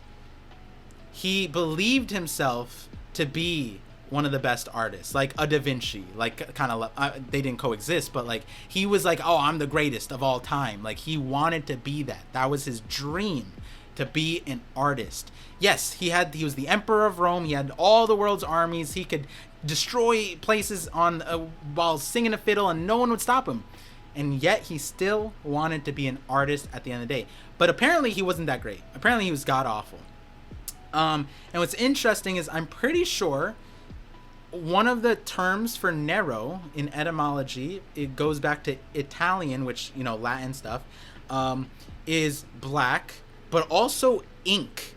Nero ink, and then Nero artistry, and I think all of that ties into why the names were attributed to each other, because of the emperor, because when the language is made. But yeah, so like that's ultimately, and then going back to the Vatican thing, right? Like Mary Joie is representing the Vatican, which was Roman, which is like in Italy, and so it's like all that stuff kind of just falls into line which emperor would become the person. And I guess Oda's choosing Nero, but maybe it's not one-to-one to the history, because again, we don't know all the context of the history. That's like what Oda does with most of this. I mean, the entire story of One Piece is based off of the rumors of pirates, and he put in his own details about what Thatch and Roger and all these different pirates were. He's probably going to do that with Nero too. And there's a lot of names if you Google Nero, there's like off the rip like 15 emperors that you can choose from that Oda might be alluding to. But the most popular one, I'm pretty sure it was an artist who dreamed to be an artist, was really bad, used ink. Maybe the ink ideas that I had earlier this year, at the end of last year, maybe those are continue to pan out. So that's kind of, that's only like 5% of my ideas, by the way. So I have a few more. It even goes back to watercoloring too. Yeah, that goes back to the watercoloring too. If you and you can flip around this name a lot of different ways. I'm not there yet I'm just looking at what Oda gave us and like how to pronounce it, interpretations. But yeah, Imu, Umi, Mu, water painting, like, because then you get water ink. Like that name would just be Mu, water, man. ink. How would you feel if Imu actually fought like Giola? I think that so this is Giola was cursed, bro. Like, I don't know. That is the one part. Like, I can watch all of One Piece, but that's one of the ones I gotta skip. It's not Giola. It's gonna be Miss Golden Week. Even Miss Golden Week too, yeah. The Miss Golden reason Week's another why one I'm like, oh man. Miss Golden Week is because people bring that up. I'm like, you're bringing it up to the guy. I've brought this up in 2021 because Miss Golden Week is one of my favorite pre-time skip characters because she is the character I think pre-time skip better than Luffy. Bar none. There's three characters we say broke out of Impel Down, but we forget the fourth one. The fourth is Hidden Yonko, which is, she didn't bring out of Impel Down, but she broke Crocodile out of jail. Solo dolo, and made him see his dreams through painting. And guess what? Miss Golden Week does not have a devil fruit. That is the most important part, in my opinion. That, like, this is a pre-time skip thing that Oda wanted to do, and Giola is a post-time skip thing that I think that Oda wanted to give us as a stepping stone to what we might get. I think you combine Miss Golden Week and you combine Giola, and that's what you get. But the problem with Giola, and this actually goes back to a short that's going people have qualms with, which is Oda draws characters based off of, like, draws their aesthetic based off of how well they're aligning to their good timeline, right? Giola is not in a good timeline, yet she has that power. I wonder why, So I don't think it's going to end up being Imu, because I think they're using their power incorrectly. And that might be why. I think we even see, like, a cover story with Giola, actually. I forget if it's Giola or someone else. But I think it's going to be more like Miss Golden Week. And the reason why, and I talk about it in the video, and I talk about this in the video, is that Miss Golden Week is able to show you a color, and then even Luffy could not resist betraying his own crew, right? So now you have a situation where someone is able to affect your will, right? Like, they can make you betray their crew. They can make you scared, like Perona, right? And Zoro said that Perona's power was extremely fearsome. I think fearsome was exactly what he said. I forget exactly what he did, but he doesn't say that often. So I think Imu's power was probably going to be like that. It's going to make you feel something. And feelings is going to deter our fighters from being able to fight properly. And overcoming that would make you a conqueror of some sort. Only a conqueror would be able to overcome the feelings that a artist, someone like that, and then that comes into line of, like, going into people. We've talked about this on the 50/50 about, like, musicians are easily flocked to by the masses, to the point where it's, like, kind of sheepish in a ways. You could say you're a shepherd, a herder in a lot of ways. And can you be there without being overcome with fandom? Like, if you were confronted with your celebrity crush or your celebrity, like, your favorite star, would you be able to keep composure, right? Maybe that's what we get here. Maybe like, idolization is something that comes into play here. There's a lot of different ways to look at it, but yeah, the water, ink, all that stuff, I think it's gonna pan out. What was your interpretation of Robin told us that the ancient weapons do in fact exist, but if this person had such a weapon, why wait till now to use it? How did you interpret that? I figured that there might be some condition to activate Mother Flame. Okay. And so originally when Lilith was talking about the Eternal Flame and how they need to use it like as a power source, I kind of tied it to the awakening of Sun God Nika. Okay. Like maybe there's something there. Maybe they were waiting for Luffy and the Sun God to come back up for them to use it. Yeah. Like, that's kind of where I'm at. Or maybe just Vegapunk just happened to make this like a week ago and then they finally got to use it. There's also that too. Coincidence is a hell of a thing. Based on your answer, I think I already know what your full answer is what is your perspective of Dragon saying that Robin told us the ancient weapons do in fact exist? Because a lot of people in the community, from what I heard, a lot of vocal people, and I originally thought it, but then I reread it and I was like, that's not what exactly what it's saying. But people are like, yo, so Dragon didn't know about the ancient weapons? Like, what? Like, what does this man know? And then Ivankov is the one who's telling them about Imu, in Imu's name, and etc., and like all of these things. And it's not Dragon, and then Dragon's here like, oh man, Robin told us that they do exist. And so a lot of people are taking like Dragon just like isn't like, he's not meaningful at all to the reps. And did you see it that way? Did you read it that way? Not really. I mean, I feel like if you were to go into the world of One Piece, and question like 1,000 people about ancient weapons, I feel like at least 10 of them will say, yeah, like I've heard of them. But like nobody know they exist, right? Like Poseidon is like a mystery, Uranus is a mystery. So I bet Dragon was like, yeah, they're probably ancient weapons. I've heard people talk about Pluto or whatever, but he has no way of verifying that, right? Like he hasn't met Shirahoshi. He hasn't heard the rumor that she's Poseidon. So he needs to see it to believe it. So I don't think this is like Dragon slander at all. Yeah, no, that's exactly my take. And I'm like baffled that like I'll wait to the officials. But and the thing is, like, I love Dragon slander. Don't get me wrong. Like, if this man does something, I will slander him.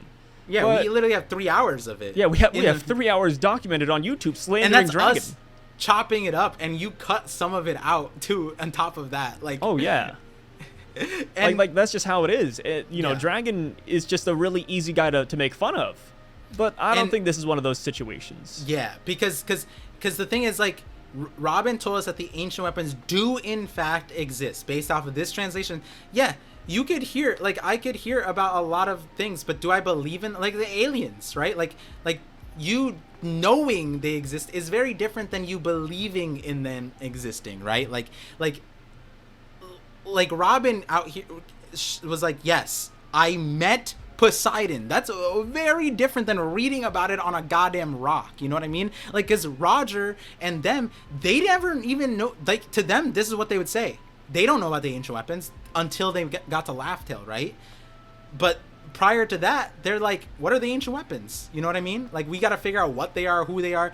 To them, it's like they know of the name, but they still don't know if it exists to that extent, right? Until like Madame Charlie or whoever, they bring up like, oh, Neptune's daughter is going to be Poseidon or something like that. And then seeing the Void Century, and then they see it and it's like, oh, it exists. Yep, that's 100% it, right? Like versus Shiki, who rolls up on Roger. He doesn't know that they exist. He's like, I heard you had an ancient weapon, and something's on here. Yeah, and like at that point, right, Roger could have had the ancient weapon right in front of Shiki's face and he would never know. But here's the thing. If Roger, for example, had Uranus, and Uranus was the god of the sky and storms, hey, maybe that would explain how a storm came out, right? But would Shiki ever put two and two together? Would anybody there figure out like, oh yeah, that's Uranus, right? No. That's kind of at the end of the day where we're at, where it's like, you like, Dragon saying this doesn't mean that he didn't know ancient weapons didn't exist. He probably knows that all this stuff existed, but it's like, the thing is, my kind of take is like Dragon probably knows a little bit more, and the reason why Oda had Ivankov say these things is because it would be weird if Dragon said what he said without knowing more. So instead he gave it to Ivankov, who is like receiving this information brand new and is reacting to it and creating a theory of it, right? So that's kind of what we see here, whereas like the entire time, like Dragon's mainly composed up until the Leloucia part, right? Up until he's just like, Vegapunk made that? Like, what? You know, that's where he's like actually like emoting, versus prior to that, the rest of the information, from what we can see, he's just chilling. Whereas Ivankov is the one reacting, right? That's kind of how I understood it. I feel like when Dragon finally says stuff, it's going to be like deeper things that maybe he can't even divulge, right? Like, because at the end of the day, Sabo is also withholding information. He didn't tell them about, well, yeah, he probably told them about what Cobra said, right? In the thing, because that's his flashback and that was all the stuff he said. But like, the way I see it is like, Sabo doesn't have a reason to withhold from Dragon, but Dragon does have a reason to withhold from everybody else. In fact, he's been withholding for a majority of their time together, given Marineford, right? They didn't know who Dragon was, and then people were calling Dragon. It's like, is this true? Your son is a pirate? You are related to Garp? And then they still believed in him, right? So even in that point, Dragon's withholding information always. And I feel like that's still the case now. And the only part that he really questioned was why Vegapunk was the reason that Lelouch was gone, right? Because now he found out from Sabo that, or Ivankov's like theory that it was Vegapunk. So that's kind of how I'm just kind of I want to know that we're on the same page when it matters. We got Figarland Garling. Quite the name. I think Garling is really interesting. But the more interesting part, though, I think to most people, is the Figarland thing. Because we now have the Figarlands canon in the story. Shanks coming back into play. His family member is here. And he is not only the supreme commander of the Holy Knights, but he's also the former king of a land called God Valley. And I gotta know, do you think this guy fits in with the silhouettes we got from 1083? Or do you think he just was absent for the photo? Or do you think it just doesn't matter? Wait. I just had a cracked idea. What's up? Wait, okay, it hit me when you said Supreme Commander.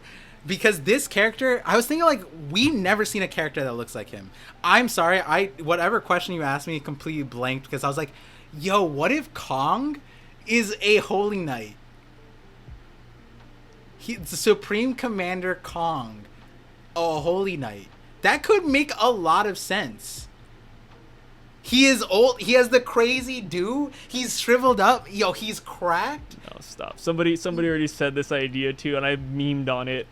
No, wait, it makes sense. He has jurisdiction over them.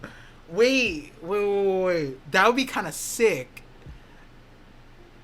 Kong being one of the Holy Knights. I mean, he could, but I mean, the thing is, he's the Supreme Commander of the Holy Knights. He doesn't have like a title like all the Holy Knights are Supreme Commanders, though. True. So there's like something that goes against that. And also, wasn't Kaido called the Supreme Commander of the Beast Pirates? Hey, maybe that means something. Maybe, but the thing is, like, I feel like they name themselves like eerily very interestingly. You know what I mean? Like Blackbeard, isn't he like Commodore, right? But Commodore Teach. What was someone was Admiral? Oh, Noland was Admiral. Oh, that's interesting. But yeah, the reason the Supreme Commander tricked me to it, but the hairdo is what got me, bro. Kong's hairdo and his age and like the position he's at in the world, some dude who's just not doing actually not doing anything, but apparently holds this important role. I'm like, yo, that'd be kind of crazy if Kong was that guy. But like, are Holy Knights that accessible?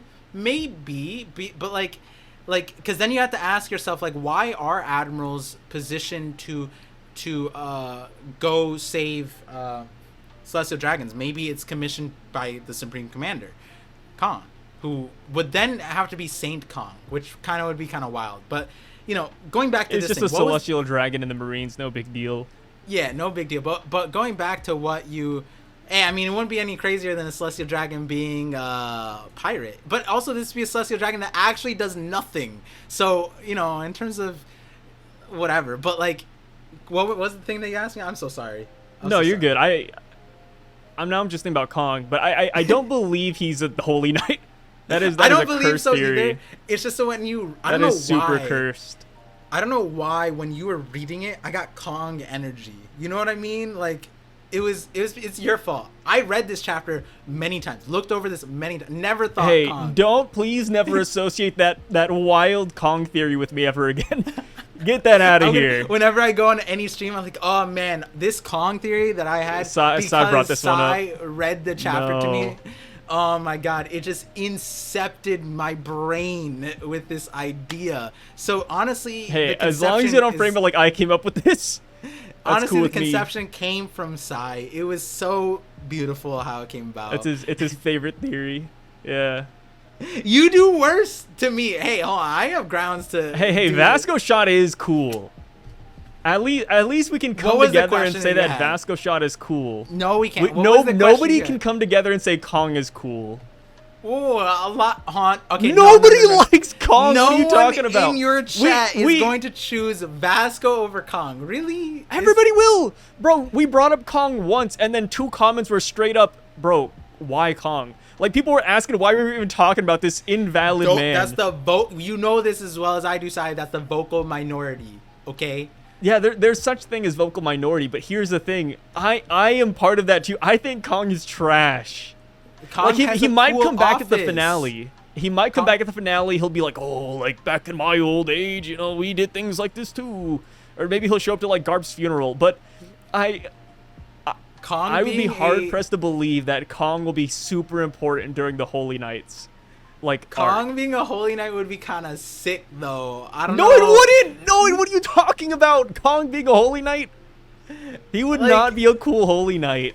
I mean, but like at the end of the day, we know that the God Knights haven't done anything, right? Like Yeah. we would have heard about them. So it's like if this dude right here hasn't done anything. So it's like, I mean, the shoe fits, right? Like 2 characters that don't do anything but hold this high role. And it's like maybe their role is reserved for a particular reason. For the same reason I was thinking like the Mercury guy started the Navy, right? It's not like he is the only guy commanding it, but wouldn't it make sense that like someone is taking charge of it?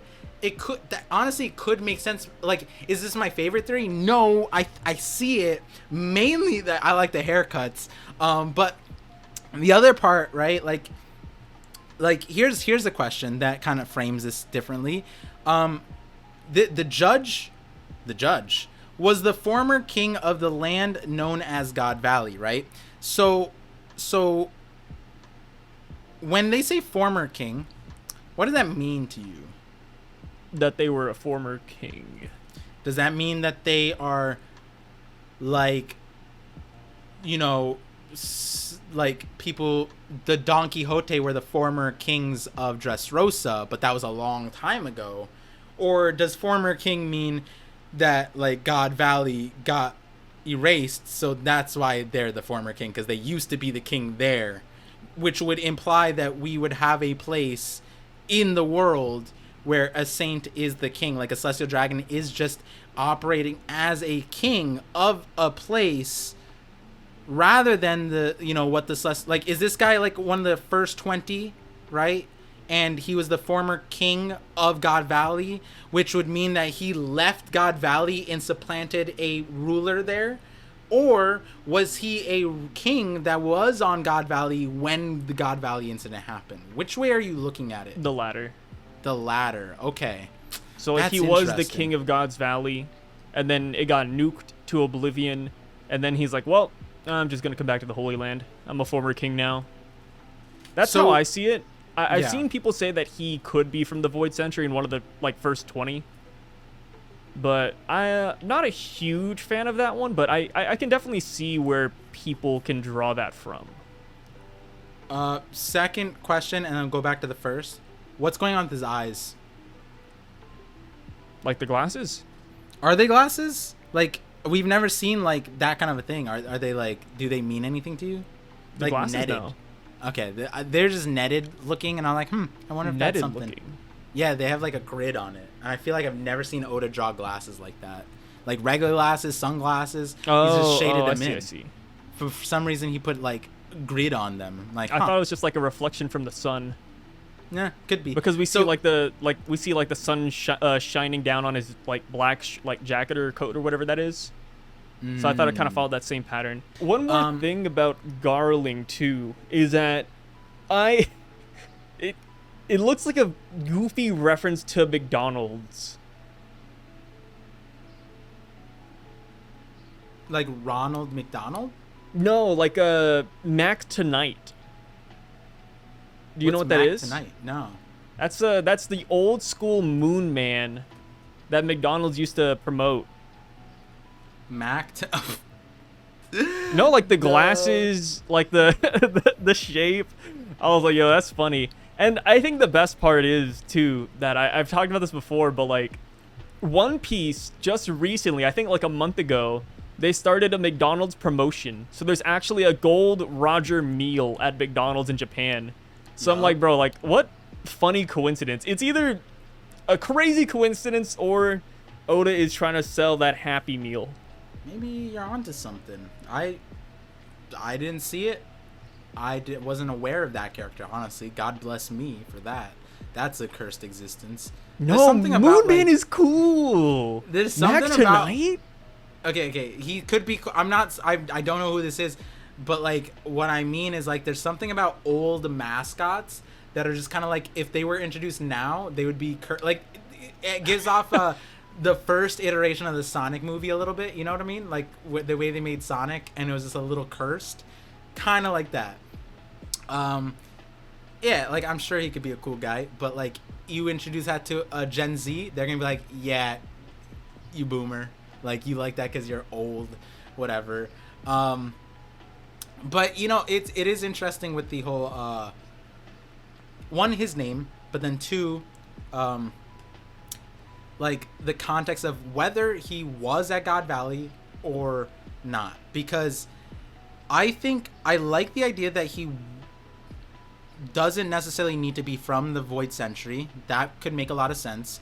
And then, like, his position is, like, an inherited thing. Like, you know, like, that's kind of how knights kind of happen sometimes. And but then the other part of it is that he was a king of a nation that was there, and that's kind of like, you know, because at the end of the day, Kong would be at the place of Marineford. I'm not tying him to that, but what I would say is that there are a bunch of nations that are probably really powerful that we aren't really aware of, that are closely tied to the world government, and their kings might be holy knights. Like, that could possibly play out. Like, one of the ones that I'm going to be looking at is like Frausch Kingdom. We saw their queen, I believe. It'd be crazy if they were a holy knight.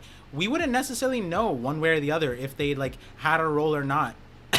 But the other part of it is like, if because I like that he was there for the express reason of the idea that he fought Whitebeard, right? Yep. Like, that is probably the main reason to like this idea, that he was there at God Valley when he said, like, oh, my scar reminds me of him, and then Shanks just ignored that and continued on. It's because this is the guy he fought, which that should say a lot, right? Because that would mean that Whitebeard, or Rox's second command, fought the king of the nation. Whitebeard did, right? Like, that's kind of wild. And like yeah, like, it's a scar, but it's also not like it's not like it didn't. Whitebeard wasn't dying. Like, Whitebeard also didn't get a scar on his back either, right? Like, from what we saw of the scar, like, maybe it was a big scar, but, like, I don't know. I just feel like then this guy's, like, insane, like, Whitebeard level. We don't see a scar on him. I mean, maybe it makes sense that we don't see a scar on him, but hey, he's walking, right? Or actually, we don't see he's alive. He's not strapped to, like, machines like Whitebeard is, so, like, hey, he's doing something different. What if this is the guy that gave Whitebeard cancer? Yeah, that too. Hey, he could have that power. Cancer no me. Yeah, honestly. That'd be wild. Hey, I mean, like, granted, I don't think it was ever confirmed that Whitebeard had cancer, but either way. Yeah. Yeah, his thing might not need it to be, it didn't necessarily need to be cancer. Roger's kind of, you know, it kind of lines up similar with things, but yeah, Whitebeard kind of just looked like an issue, you know? He's just an issue. But, you know, with the king thing, I like that idea. then you have to ask yourself, like, who fought who? Like, where and why? Like, because then Roger, Garp, were on the same side Garling. as this guy. And then on top of that, Roger leaves with his kid, like, or his grandchild. Like, what happened there? Like, how did that go down? You know what I mean? Like, I feel like that one could have been an accident because Shanks was in a treasure chest, so maybe Kid Shanks was just like bumbling around and fell in like Gaimon. But this wasn't just like a kid. This was like toddler. This was like he was born then. Like this is in the first year of living minimum, and he's like I don't even know if it's canon, but I've seen a panel floating around for Volume 4 Billion, but like I don't know if it's from that or if it's a digital release or something like that. But like he's like this, and yeah, sure, anime logic. Shanks opened up the thing, walked in, cool. It's just that whole context is crazy because then like. This guy didn't care, right? That his like heir, like, is just gone, and then it ties to what Oda said along with this chapter, which is that, oh, my eyesight's going out. I've been seeing way too many twins, and almost like validating the twin brother theory, that like maybe he didn't care because there was a twin, and he just didn't.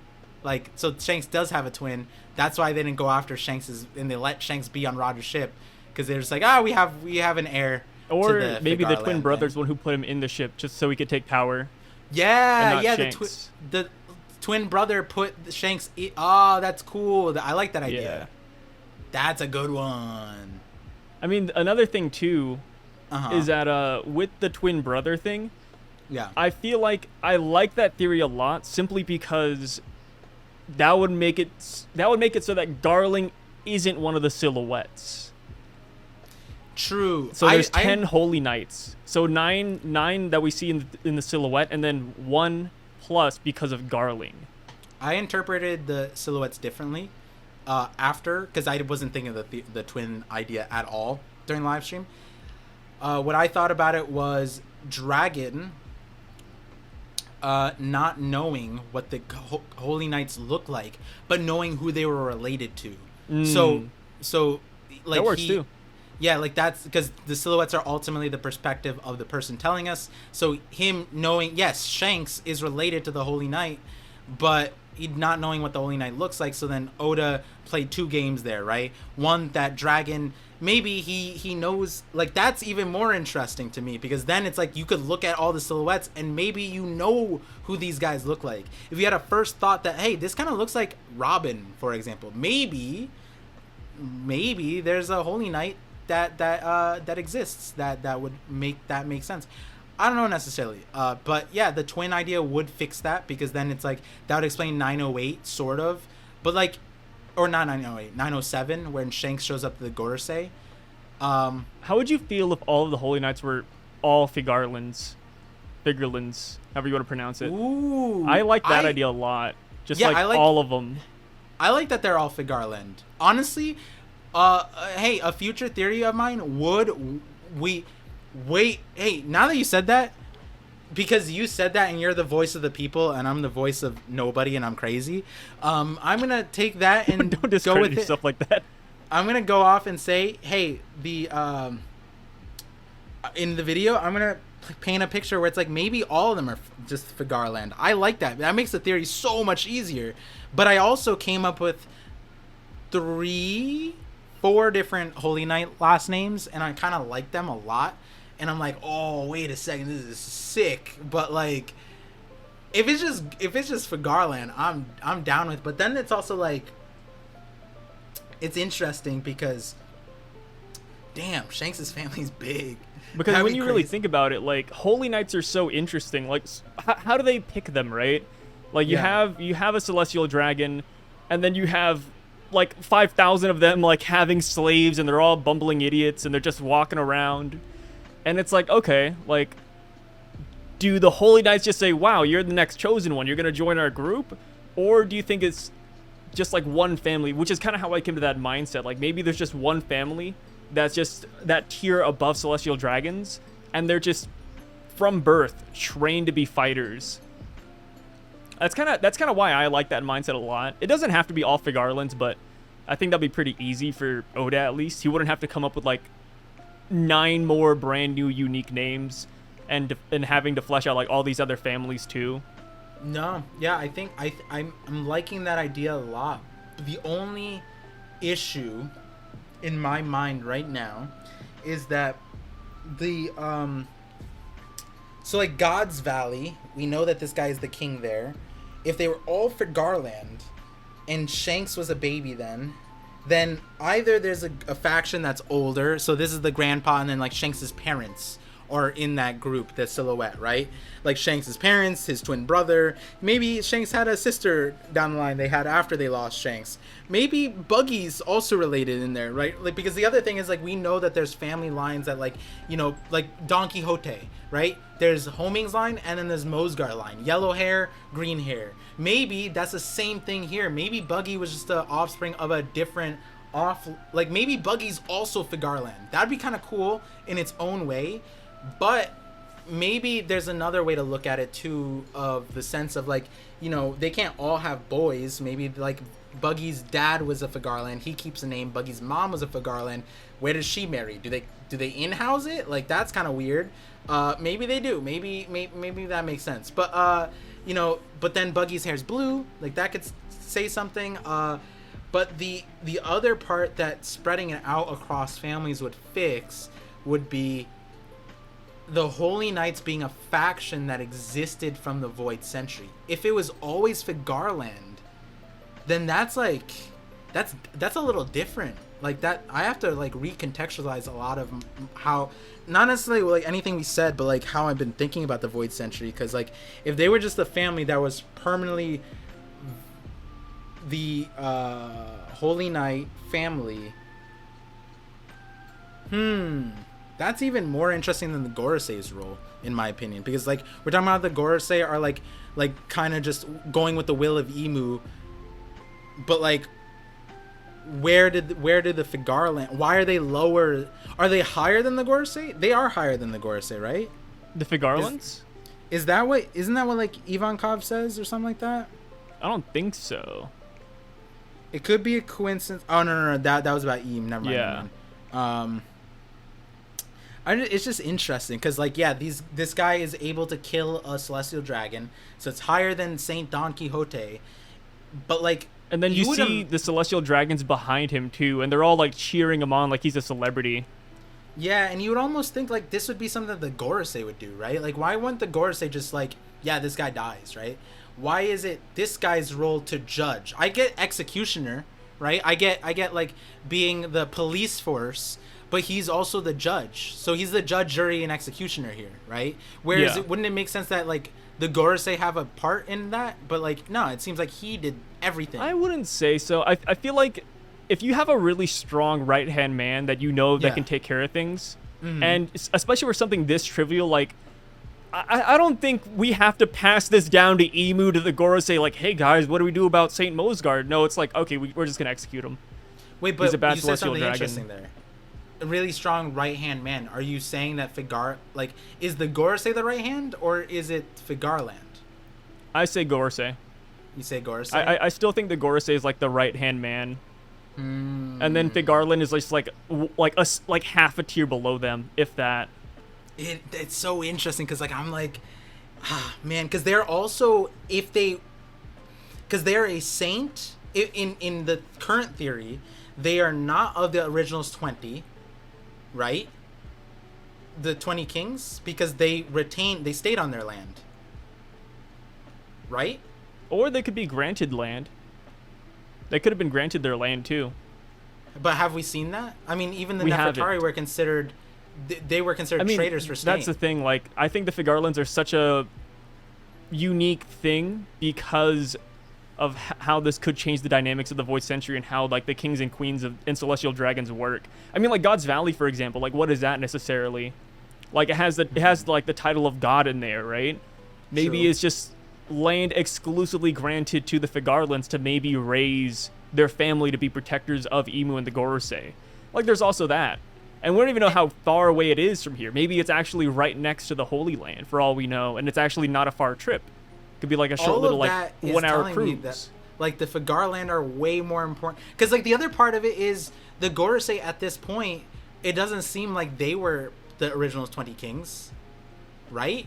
Like their names are kind of weird. Could be, but it doesn't have to be. Yeah. It doesn't have to be, right?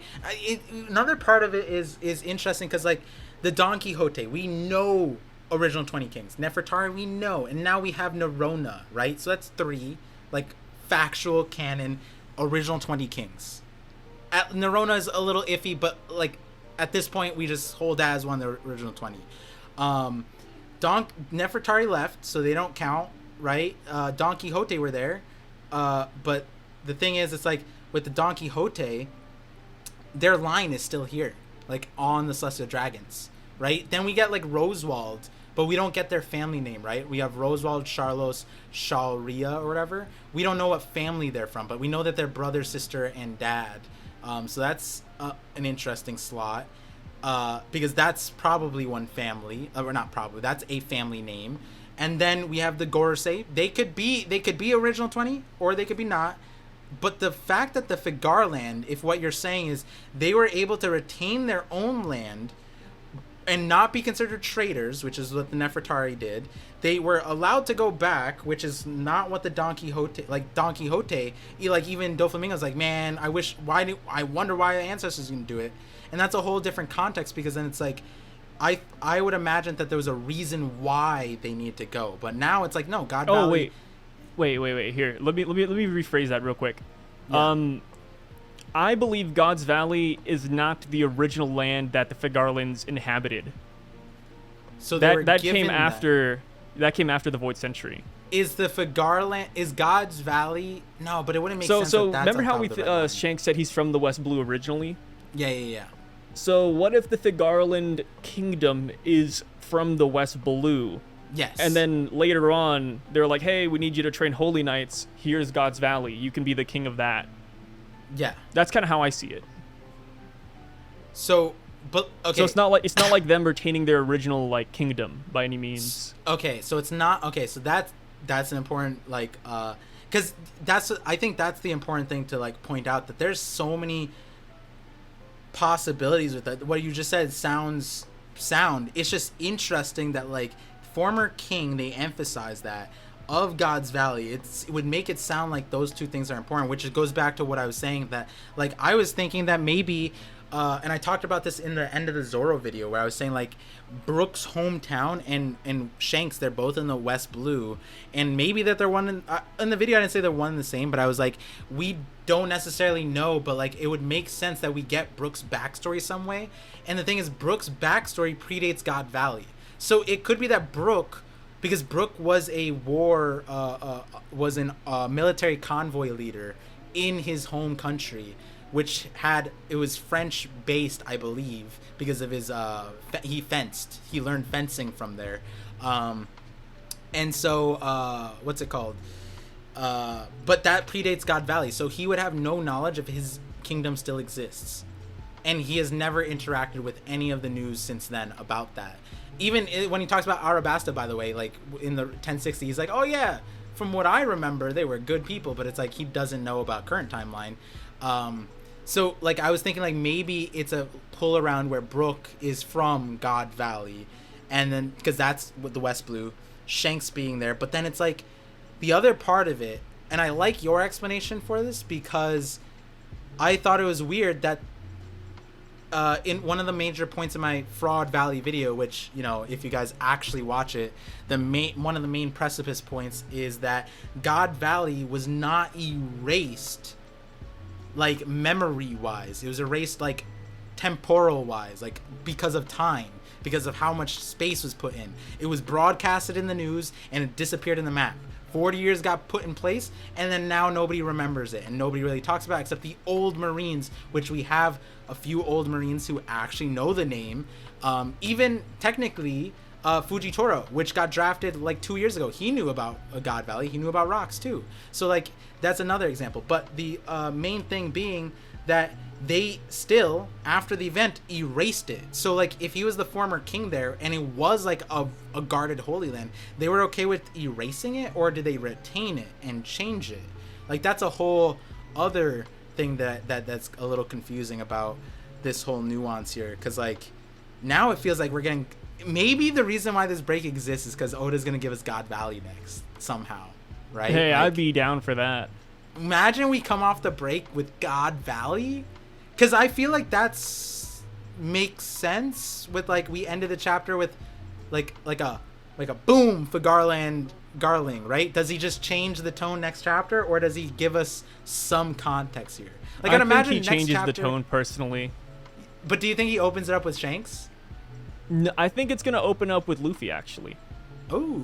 I think we're going back to Egghead because this chapter, it served its purpose really well. Not only did we get the full context, we got the names, we got the end of the flashback, but we also got mentions of Vegapunk.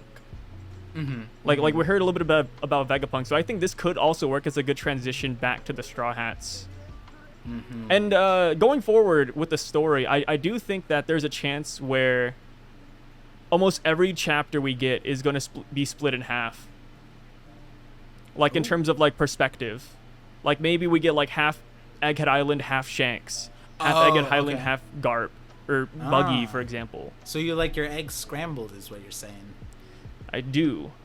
And I think that could work for One Piece, because, like, especially with how it's been going lately, we get, like, 3-4 chapters of Luffy, and then we cut over to, like, someone else entirely. So it's not like Oda would be breaking the norm by doing that. Yeah, no, I like the idea. I think the Vegapunk mention is interesting. I think one thing I would like answered though, and maybe we don't get it, is I still, one thing that is missing. It does feel like a closed loop because what you said, like, yeah, we got Vegapunk here. One thing we didn't get answered is, you know, Dragon said, why use Mother Flame now? But no one's answering why mobilize the Gods Knights now. You know what I mean? Like, why are they active now? The first thing that we said earlier, a few discussions ago, was that, yeah, they took action because they had to judge a Celestial Dragon. No one else can do that besides a Celestial Dragon. That part makes sense, right? But then when they said, like, oh, they're going to target Sabo, they're going to mobilize because they're restricting them from food, right? What does that mean? What does that look like? Or is it just all Figarland? Or on top of that, like, are these guys going to Egghead? Like you know, like, this guy has a moon head. Like, I don't know. This guy has a moon head. Is he going to Egghead? Yeah, like, weird heads go to Egghead is all I'm gonna say. It's like, you know, and all the satellites are named after moons, so it's like, or like moon stuff. So it's interesting. It's interesting that we have this. I don't want this to be the drop-off point. I want to carry off a little bit more, but we have a month break, and maybe Oda will answer my question through the scrambled eggs, like you said. I mean, and we still don't know who, like, is the flame they erased either. Yeah, that's true. We don't know the light to be erased. We don't have a lot of things, honestly, from this. Do you think Shanks is as strong as Garling here? Or do you think Garling is stronger? Just headcanon-wise. You think Garling's stronger? Yeah. Yeah, I like that. Yeah, I like that. Garling is stronger. I think like it's like they're stronger because of hacks. Like you couldn't expect, and this has always been my thought, that like Imu, Gorosei, but this guy is like, listen, you don't roll up with a lunar head and not be cracked, right? Like there's I like how it all comes back to the haircuts. Nah, dude, it's real. Like, this dude came out stunting. Like, you know what I mean? Like, this guy's cracked. And you can't come out like that and not be strong. And I think this kind of strength that they have is low-key unobtainable by normal people. That's what I'm gonna, like, between old age but then some kind of like world government celestial dragon buff that he actually is using, he's gonna be a step above. And that might come down to, like, you know, the Kaido situation where it's like, yeah, Luffy didn't 1v1, but it was like a process, right? Like, maybe Shanks plus Luffy could take this guy down, right? Like, I kind of see it like that. And hey, maybe I'm wrong, but I still think that this guy is probably stronger. A new power level. Yeah, and that's crazy for me to say because I just came off of a spree explaining the power level that I saw, like Garp, Shanks, and even insinuating the Gorosei, and like this guy, like kind of just makes me feel like this guy feels like higher than Gorosei for some reason to me. Like, I wonder if that's what Oda does for his designs. Like he draws up like 5 different characters of like what Garland could look like, and he goes up to his editors and he's like, "Hey, how does this image make you feel? Stronger or weaker?" And then the minute they say stronger, they're like, "Okay, I'm gonna go with this one. Moon Man it is. Moon Man it is." This guy just like, I don't know if you've read One Piece and you landed on this guy and your thought was, "Yeah, this guy isn't that strong." I don't know. I've been reading One Piece for quite a while, and I saw this dude, and I was like, "Hey, watch ain't out! No way! Watch out! Some people are calling this man Vice Admiral level." No! I've seen 2 comments. I mean, granted, out of like 1,000, so it's not like it's not like a majority people saying it, but I saw 2 comments of people saying that this man is weaker than admirals. I understand people, and like on the same level as vice admirals. I understand people who want to take the Gorosei and make them weaker despite seeing those monstrous things. But this guy is related to Shanks' dad, bro. King of God's Valley. Shanks' dad, grandpa, uncle, brother, like whatever he is, right? Like they got the same bloodline, bro. Like you can't say that Shanks' strength isn't in the bloodline at least a little bit. And then let's headcanon here, right? Like I think it's a strong headcanon given his head probably is what scarred Whitebeard, right? Like we don't even know how hard he was trying. Whitebeard got a scar. This is insane Whitebeard. You know what I mean? Like I mean, he could be weaker than Prime Whitebeard if you want a power scale. It's still Whitebeard. Like yeah. And then we don't even okay, so beforehand we were like, okay, we got Roger, we have Garp, and they took down the Rocks Pirates. The Rocks Pirate had to disband after that battle. But now it's like, wait, was it really Roger and Garp, or did Mr. Figarland here do like all the heavy lifting? Like we have no clue. And then the other part of it is, I'm gonna go on a limb and wonder about this. No one else has to come with me on this, but Garp said he had to save celestial dragons. And this guy, no. Remember, Garp doesn't want to talk about it. He never talked about God's Valley. He's like embarrassed about it because of this. And it's like, did Garp save them, or did they save him, or like something happened there that they don't want to talk about? Exactly. Straight up. Exactly. And then not even Kaido and Big Mom like really talked about it. Big Mom was like, "Yo, Kaido, I saved your life over there, man." Like imagine that. Like, that's where Kaido ate the fruit, and, you know, he owes Big Mom a great favor because of that whole event. It's like, bro, something crazy went down there. It's so funny because, like, you're telling me if this guy scarred Kaido, or Whitebeard, right?